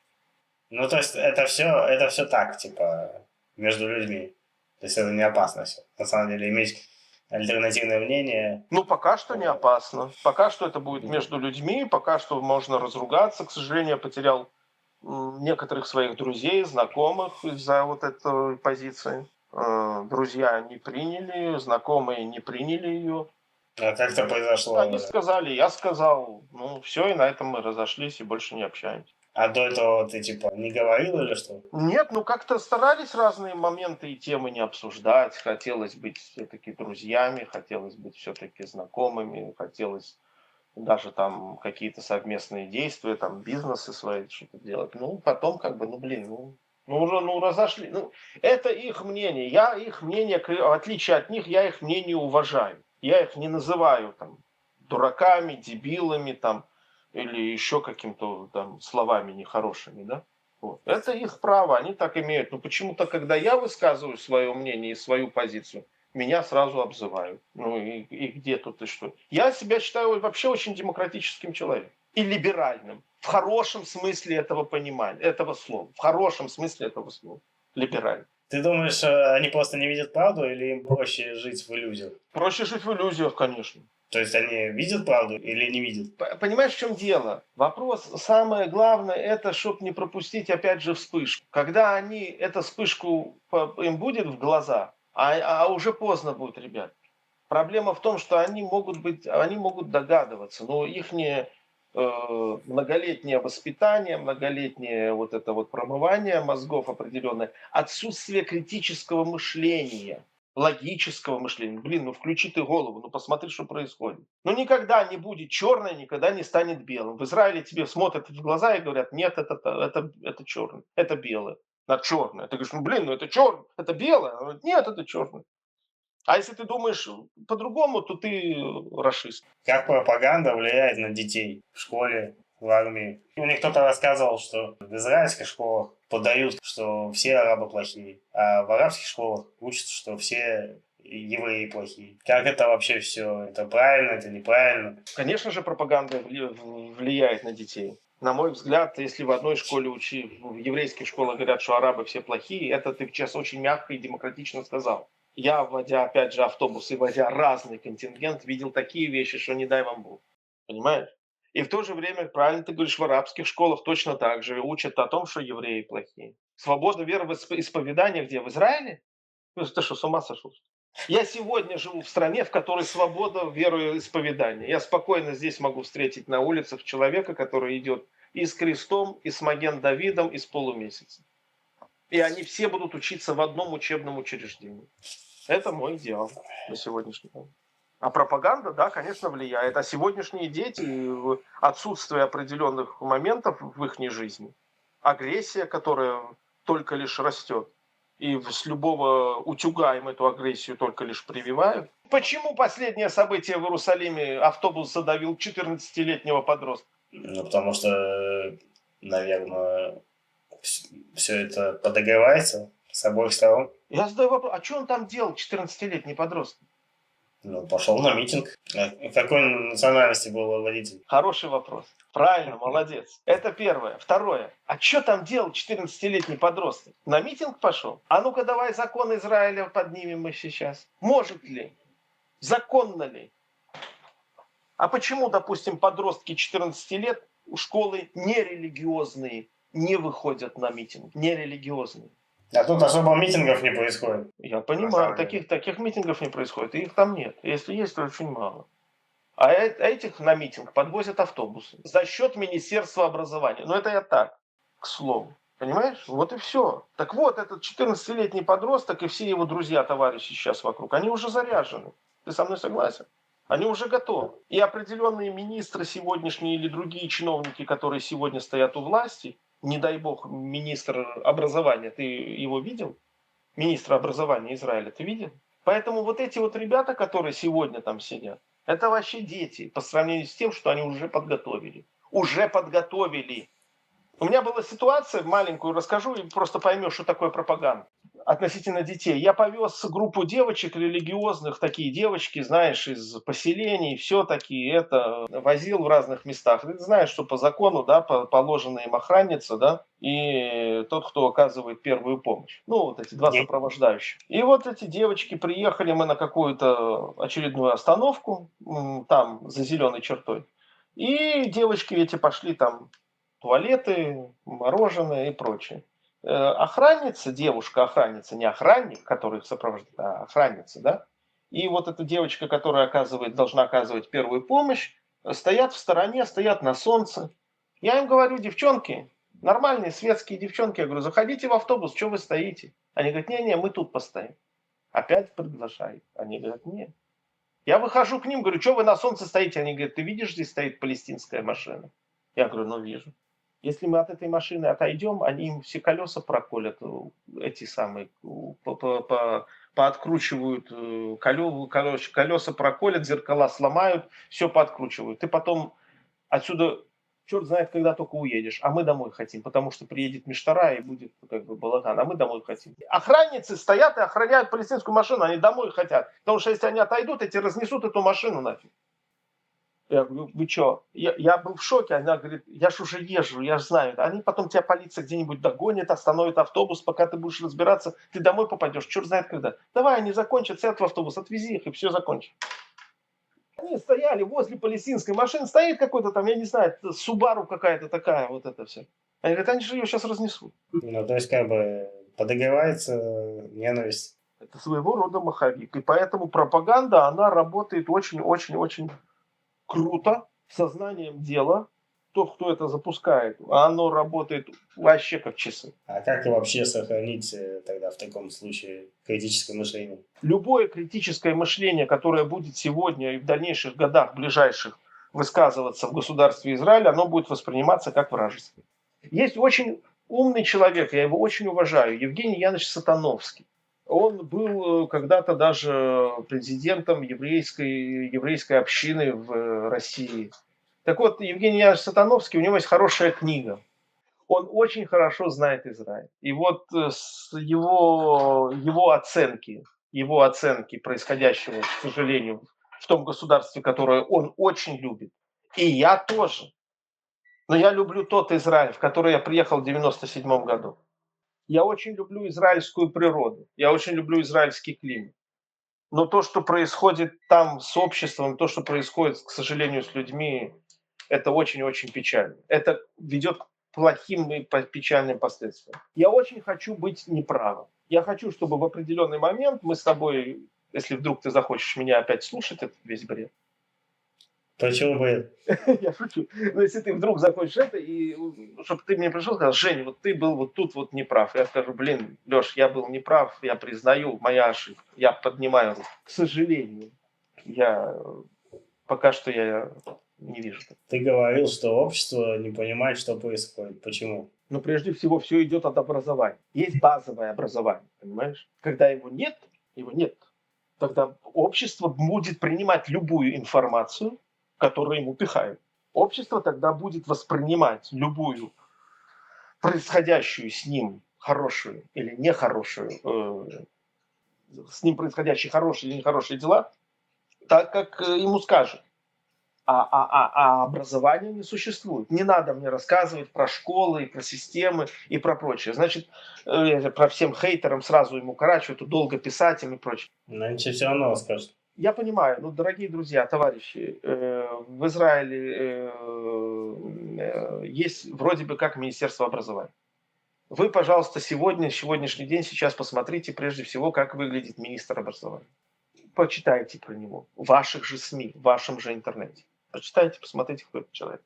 Первое. Второе. Давным-давно в Израиле, чтобы стать учителем, начальных классов может любой человек, который закончит 9 месяцев курса. Любой. Даже водитель автобуса может стать учителем начальных классов.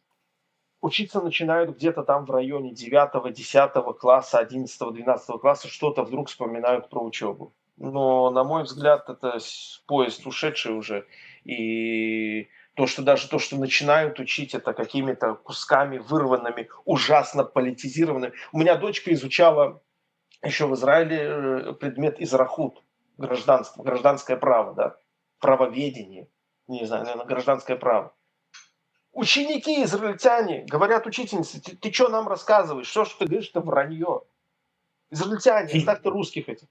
Понаехала тут, пооставалась. Я говорю, израильтяне говорят: учительница, ты что нам рассказываешь? Какая демократия, какое вероисповедание? Вот там вот на иврите это хофиша битуй, хофиша это. И они должны делать по этому контрольную работу, да, тестирование. Израильтяне говорят: ты что нам рассказываешь? Понимаешь? Поэтому, когда нету, все идет с образованием. Когда оно очень сильно, как у Винни-Пуха, хромает, как говорил Винни-Пух, у меня правописание хорошее, только хромает. Вот в Израиле очень хорошее образование, но оно есть в определенных таких уровнях, до которых не все дойдут. Нет возможности всем дойти. Только избранные, только выборочные, только они смогут добраться. Почему в Израиле нет сменяемости власти? Ну, реальной. Конституции нет. Это первое. Второе, что власть это только, еще раз я сказал, власть это внешний фон такой, он как бы это наружу. Есть определенные люди, которые руководят этим всем, но они наружу не вылезают, ты их не увидишь. Это очень умные люди. Это типа мировое правительство или что? Да нет, какое мировое правительство? Это там на месте пару... Глобалисты? Нет, на месте пару пацанов. Как это называется в Израиле? Олигархи. Был такой Борис Абрамович Березовский в Российской Федерации когда. Он дошел до того, что он руководил Кремлем. В принципе. Но он же не был у власти. И он говорил, что я со своим лицом и своей фамилией никогда не стану президентом. Но он мог сделать это вот так. И он сказал: зачем мне это нужно? Я буду брать у государства деньги, запускать какие-то дела, доходы мне, народу пропаганду, убытки государству. Это его были слова. Пацаны в Израиле работают точно так же. Скажи, пожалуйста, есть такая газодобывающая установка «Левиатан»? Ну. Кому принадлежит? Тому же человеку, которому принадлежит 14-й канал. Окей. Деньги на разработку этого Левиатана он где взял? Государство? Правильно. Премьер-министром тогда кто был? Та же несменяемость власти. Те же пацаны сидели. Все. Я спрашиваю, как израильтянин. Израильтянин с этого Левиатана что-то поимел? Ничего не поимел. Только газ, цены повысили. 12-й, 14-й каналы рассказывают израильтянам, что через 5 лет у нас будет вот такая труба, Дешевый газ. как пойдет, а потом в Израиль придут, любимое слово русскоязычных израильтян, инвестиции. И что вышло на самом деле? Что, пацаны нормально зарабатывают, все хорошо, в Египет торгуют, в Грецию торгуют, труба там вот такая, деньги, которые взяли у государства, они построили, кладут себе в карман. Ну, вам там не поднимается в Израиле цена на газ сильно. Ну и слава богу, и хорошо. Все. Ну, это я пример дал, просто маленький пример. Я сторонник того, чтобы недры государства, недры земли были под управлением государств, в том числе недры Мертвого моря.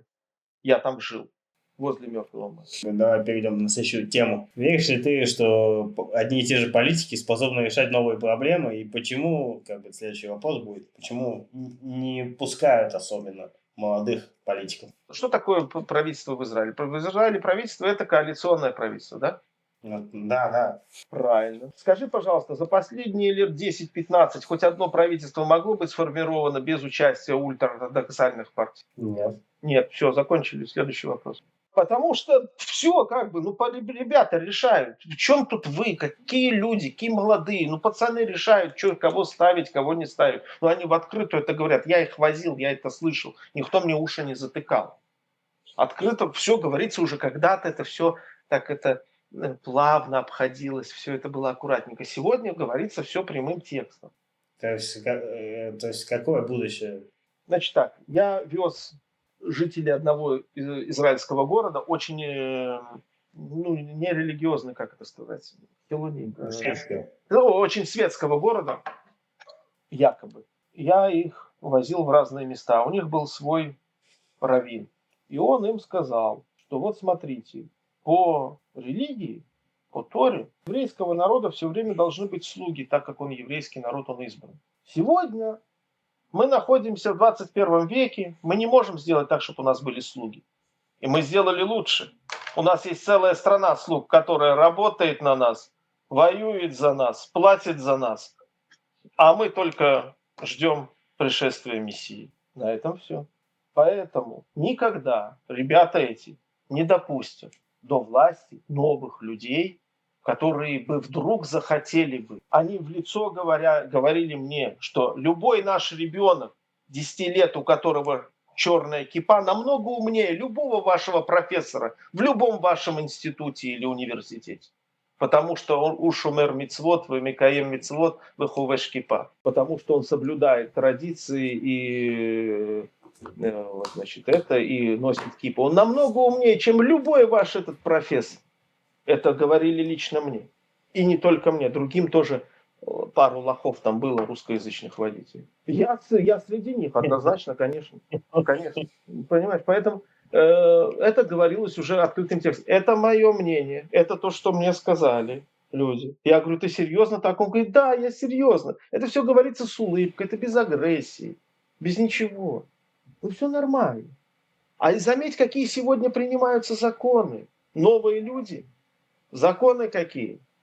По вопросу русскоязычных. По вопросу не совсем о евреях. Какие? Сам скажи, посмотри, какие законы идут. Они могут сегодня, получается, у нас проходит закон, который говорит о том, что любой раввин любого муниципалитета может рассмотреть тот или тот гиюр, кто является евреем, а кто нет. И его решение любого этого раввина будет признано, должно быть признано Министерством внутренних дел. Забирать у тебя гражданство или нет, давать тебе его или нет. А может, мы тебе просто дадим ПМЖ, вид на жительство, чтобы ты мог работать, служить. А гражданина и голосовать ты не пойдешь там за всяких Женю Саву, Либермана или еще кого-нибудь, Лапидов там. Это выгодно. Это фишка очень классная. Сделать так, чтобы вы были, ундерменш. Это их цель. Они к ней идут, они молодцы, они организованы. Рав сказал, все вышли на улицу, перевернули пару машин. Что бы было с ними в Америке, если бы они ударили полицейского камнем? Что бы было в Америке, если бы они перевернули полицейскую машину? Что бы было с ними в Европе, в Германии, если бы они полицейскому голову бы, девушке голову бы раскрыли камнем? Там бы положили бы человек 15 сразу. Кто хозяин этой страны? Как бы страна движется не к вере, а к контролю. Вера будет контролировать страну. Используют красивую, древнейшую веру и уставы, те, которые сохранили еврейский народ за пределами Израиля многие тысячи лет, сегодня его используют в очень нехороших и корыстных целях. Израиль называют страной возможностей. Да. Это правда или иллюзия? Правда. Возможность попасть. Для кого страна возможностей, для кого иллюзия? Израиль является страной возможностей, если, и вот здесь двоеточие можно перечислять, если тебе повезет, ты останешься живой, здоровый. Если тебе повезет, и ты попадешь в хорошее учебное заведение и отучишься. Если тебе повезет, что после этого по окончания второй, первой степени в этом учебном заведении ты не станешь охранником в детском саду, так как эта степень нафиг никому не нужна. А я знаю такие примеры, когда молодой человек, русскоязычный, закончив два высших образования, работал с охранником в детском саду. Потому что он мне говорил, а что я буду делать? Я здесь без головной боли зарабатываю те же деньги, которые я могу заработать. А он там психолога какого-то учил. Он сидел, расстраивался, что он учился на психолога. А связи у него нет, никуда пойти не может. Мама, папа помочь не могут. Но вот он сидел охранник. Это пример. Страна возможностей, если тебе оставили квартирку где-нибудь, максимум в Бершеве выплаченную. Страна возможностей есть, но здесь очень много если. Очень много если. Я не скажу, что это как там страна там очень без возможностей. Нет, возможности есть, но очень много есть. Почему обычно те, кто работает больше всего, остаются в самом низу? Не могут подняться, типа. Все нормально. А почему вы решили, что вы можете подняться? Нормальный демократический подход. А что такое? Нормальный капиталистический подход. Что случилось? Что здесь не так? Я не понимаю. Они работают в самом низу, они не могут подняться. Понятное дело. В Израиле, когда становится обыкновенный работяга, вдруг становится каким-нибудь начальником смены на каком-нибудь заводе, это страшное дело. Он сразу, у него выпрямляется грудь, он меняется, он становится начальником. Все, он теперь начальник, он вырос, он уже его поставили начальником смены. Это ты видел премьер-министра? Потом он. Сразу он идет, конечно. А что ты думал? Он все решает на этом заводе. Куда подняться, кто подняться, о чем ты говоришь? В свое время, в 90-е годы, люди, поднимались, потому что не было никого. Я говорю, допустим, у меня было много знакомых врачей. Они сегодня, кто-то на пенсии, кто-то умер уже. Все. А сегодня что? В Израиле есть евреи-говорящие врачи, их много. Сейчас больше уже арабоговорящих. Я знаю. А вот насчет индексации зарплат, почему она такая медленная? А руководящие люди-то, которые у власти стоят-то, им же что же надо своих кормить? Деньги нужны же. Какая индексация? О чем вы говорите, ребят? Не, так не пойдет. Какая индексация? Почему она маленькая? А зачем? А и этих же пацанов кормить чем-то надо. А их же много, их там 10 человек в семье. Я только про детей говорю. А вы тут с 2. Так и все. Расскажи, как ты для себя понял, что в Израиле система налогообложения устроена так, что честный работник, который показывает весь свой доход, в итоге живет хуже тех, кто работает в тени? Когда в Израиле, чтобы русскоязычный человек, гражданин понял, появляется ИП, индивидуальный предприниматель, он встает утром, он уже должен. Вот из-за того, что ты, зараза, проснулся, ты уже должен. И если ты хочешь работать честно и платить все налоги, ты должен, соответственно, сделать, твое ценообразование должно быть соответственным. Я говорю сейчас про ИП, про налогообложение частных предпринимателей. А людей, которым платят заработные платы, их вообще никто не спрашивает. Что значит, этот вопрос, ты ходишь в Израиле, да, если ты будешь честно работать в Израиле и платить все налоги, то ты будешь, естественно, жить хуже, чем любой тот, кто не совсем все платит. и не совсем честный на руку. Ну, А как ты это понял, в какой момент? Когда ты занялся бизнесом или как? я занимался как бы бизнесом, так называемый бизнес. Бизнес в Израиле это такая вещь. Есть вещи, которые ты допускаешься до них, определенных вещей, есть вещи, которые не допускаешься. Но я занимался внутренней отделкой, ремонтом, строительством. Внутренняя отделка, ремонт внутри квартир, домов, гипсокартоны, всякие вот эти дела. Вот. Ну, внутрянка в основном. Вот. И да, был ИП, то, что называется. Ну как, на второй-третий месяц я понял уже, что как бы честно работать здесь невозможно. Потому что когда ты будешь полностью работать честно, ты даешь определенное ценообразование, и твоя цена будет намного-намного выше рыночной, потому что с рынка придет другой человек, не всегда еврейской национальности, и даст цену, соответственно, ниже почти в 2 раза твоей, и возьмут обязательно его.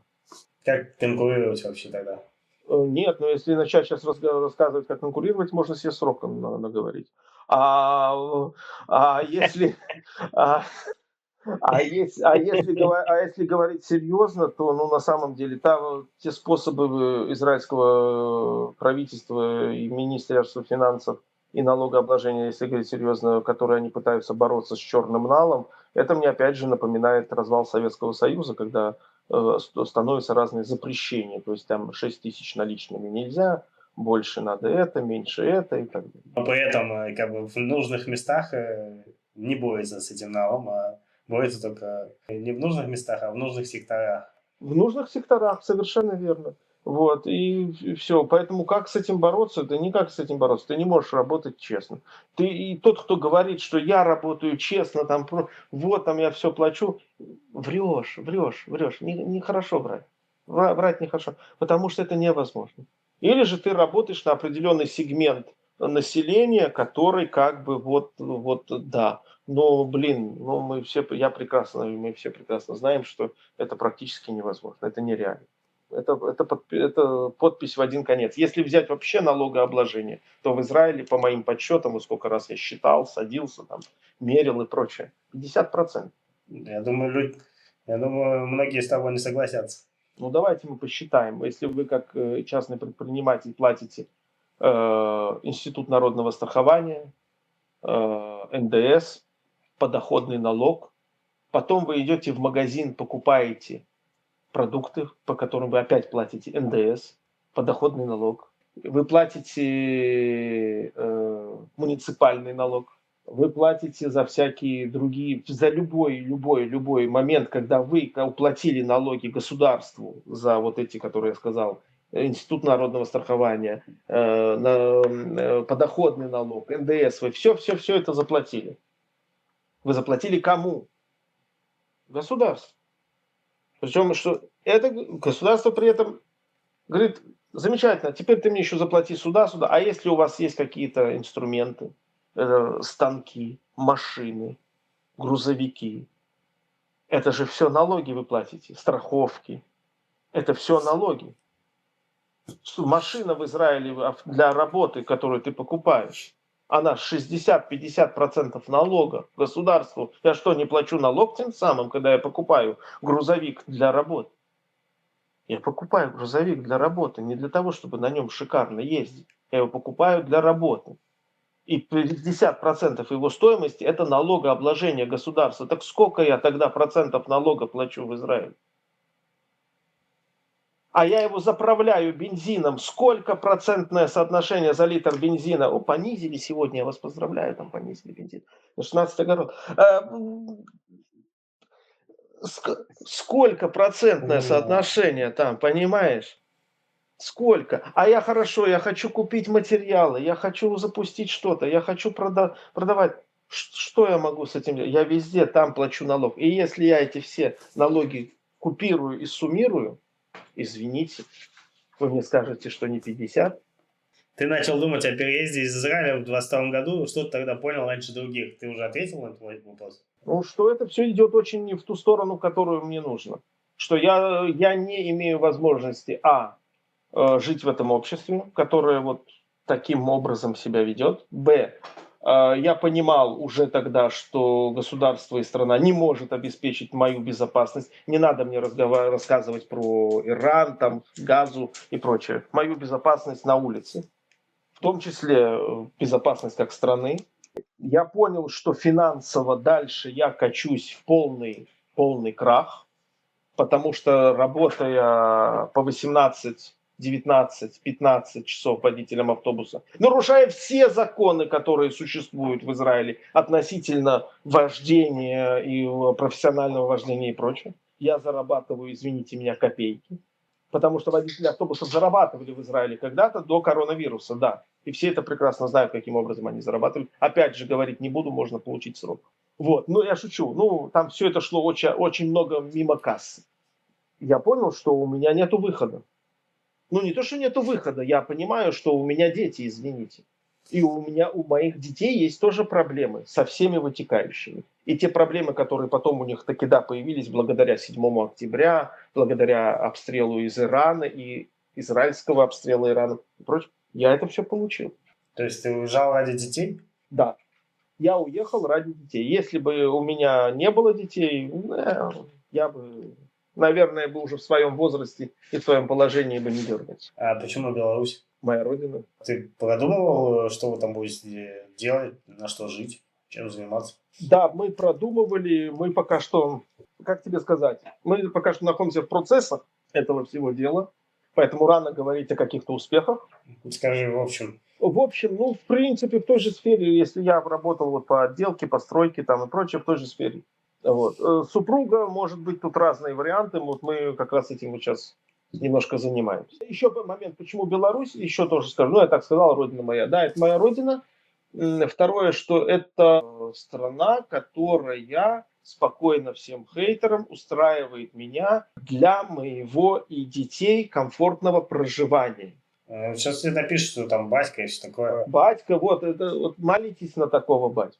И белорусам здесь, которые вот это вот, молитесь только на него. Президента, вот сейчас этот самый Новый год, да? Ну, президент Израиля Ицхак Герцог там высказал какие-то там, собрал мух с болот, вспомнил всех. Президент России тоже рассказывал про войну, про это, про то, что они там борются, не борются. И только единственный президент в мире, Александр Григорьевич Лукашенко, говорил о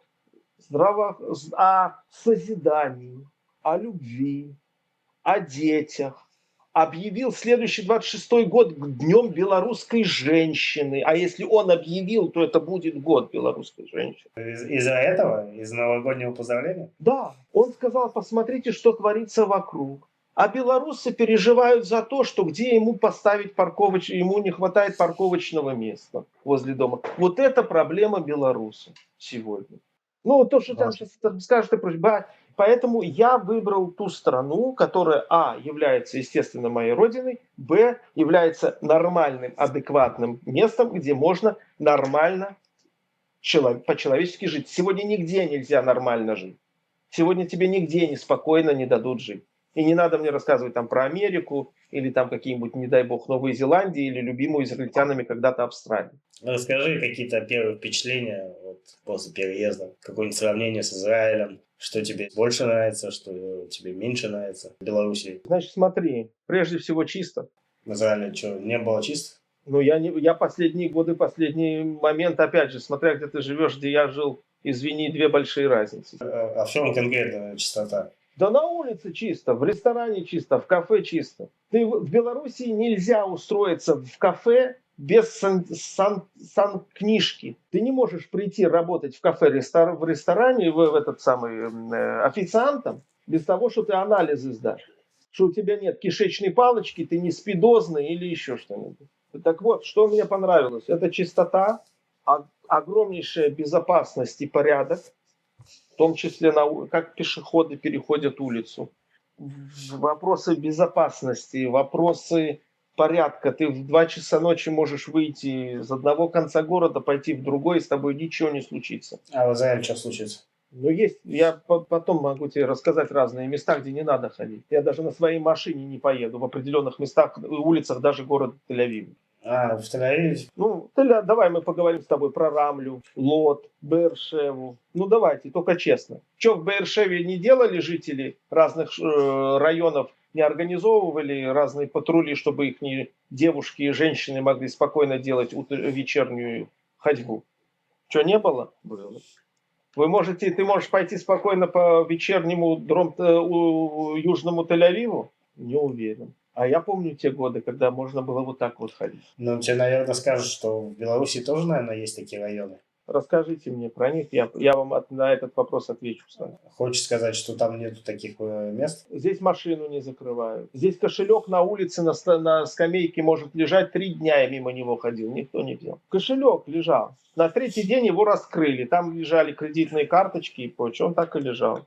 Теперь еда. Количество продуктов еды качественной. Такого количества еды и по доступным ценам.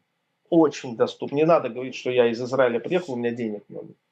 Эти очереди местного населения в гипермаркетах, не дай бог вечером в пятницу прийти в гипермаркет. Ты как минимум полчаса. В Израиле? В Беларусь. Почему? Да людей много, все покупают. Торговые центры, все продумано. Нет, смотри, здесь есть места, которые очень цифровизированы относительно Израиля. Очень большая цифровизация. И есть места, которые, ё-моё, они застряли еще в начале 90-х. Есть такие моменты. Есть, я не скрою, это имеет место быть. У меня дети в школу пошли. Я ни копейки государству еще не заплатил. Я не гражданин. У меня детей в школу взяли. В Израиле не так? В Израиле ты становишься гражданином. Ты получаешь сначала эту самую корзину абсорбции, а потом ты идешь работать. А там, кстати, что по легализации? Да, легализация это на основе того, что я здесь родился.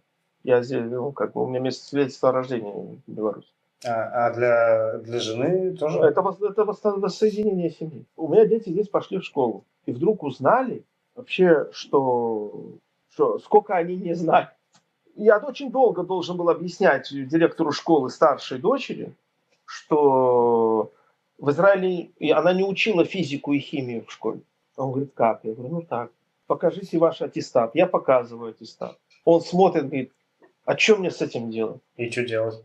Ну ничего, делали тестирование. И взяли вместо 11 класса взяли в 9, а младшую вместо 6 в 3. Это уровень знаний.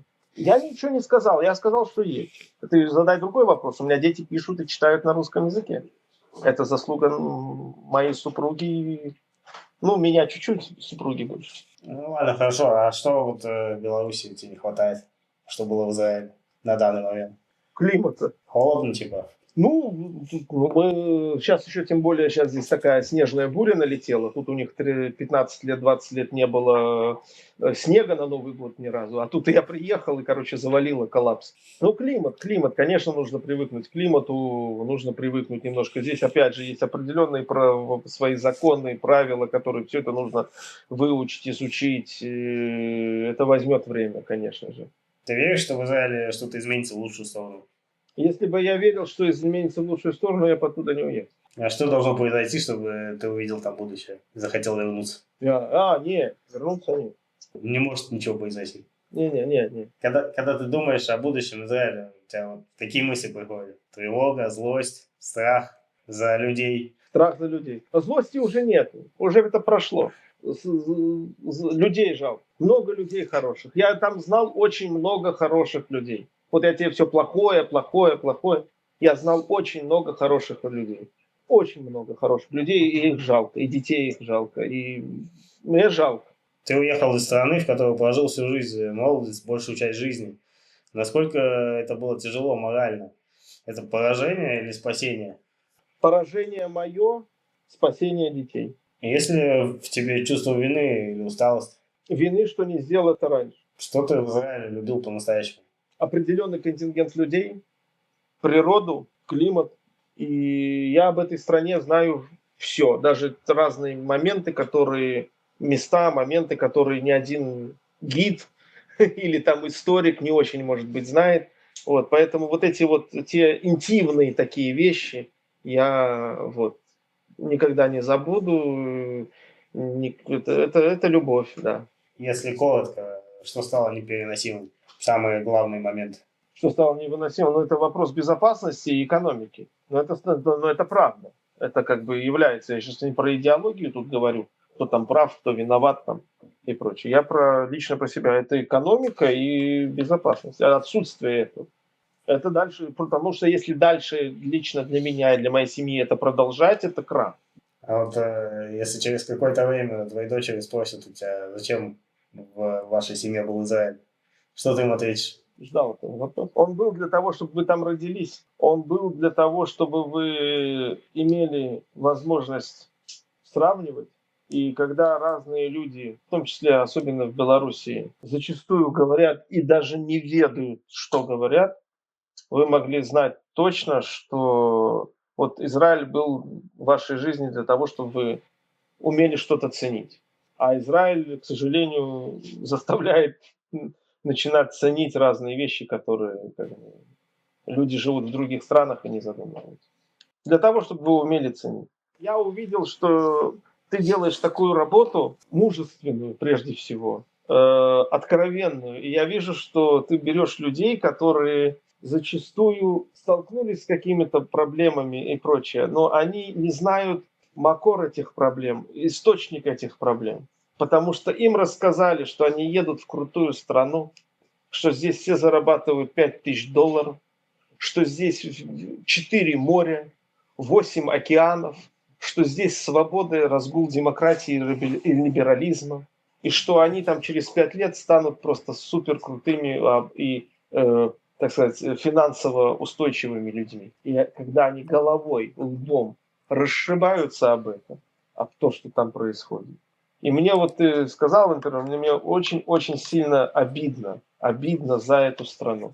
Потому что я знал людей в Израиле таких классных, таких сионистов, в хорошем смысле этого слова. Они сейчас изменились? Нет, они умерли. И слава Богу, что они не видят, что происходит. Слава Богу, что они это не видят. Это были великие люди, сильнейшие люди. И истории, которые они рассказывали, и историю своей жизни, которую они рассказывали. Это история большой, великой, серьезной страны, которая называется Израиль. И ее сегодня все. И как я тебе сказал, спроси у народа на улице в 67-м, 73-м, кто ваши герои. Вы их не знаете, вы их не помните. И народ, который не помнит своих героев и не знает. Ничего хорошего. Есть одно место на севере Израиля, на голландских высотах, на границе с Сирией. Называется Тель-Азека. Я туда попал автобусом на минное поле. Мины поставлены еще сирийской армией. Как я оттуда выезжал, это отдельный секунд. А потом я прочитал про это место. Что там было? В 1973 году там 5 пацанов при помощи одного танка, одной пушки и 2 пулеметов останавливали целую бригаду танков сирийских. Ни в одном месте, ни в одной книжке это не написано. А выходцами они были из стран бывшего Советского Союза, советского лагеря. Там они с Румынии, поляк, там, из Белоруссии тоже. А как в Белоруссии здесь, я иду по улице, здесь везде есть знаки миноры и Маген-Давиды, и здесь жили такие евреи. Любое место, где расстреливали гетаот Минска, здесь стоит памятник, и все ухожено, и ни одна зараза подойти к этому не может что-то там сделать, в отличие от вот Европы или той же Украины, или той же России.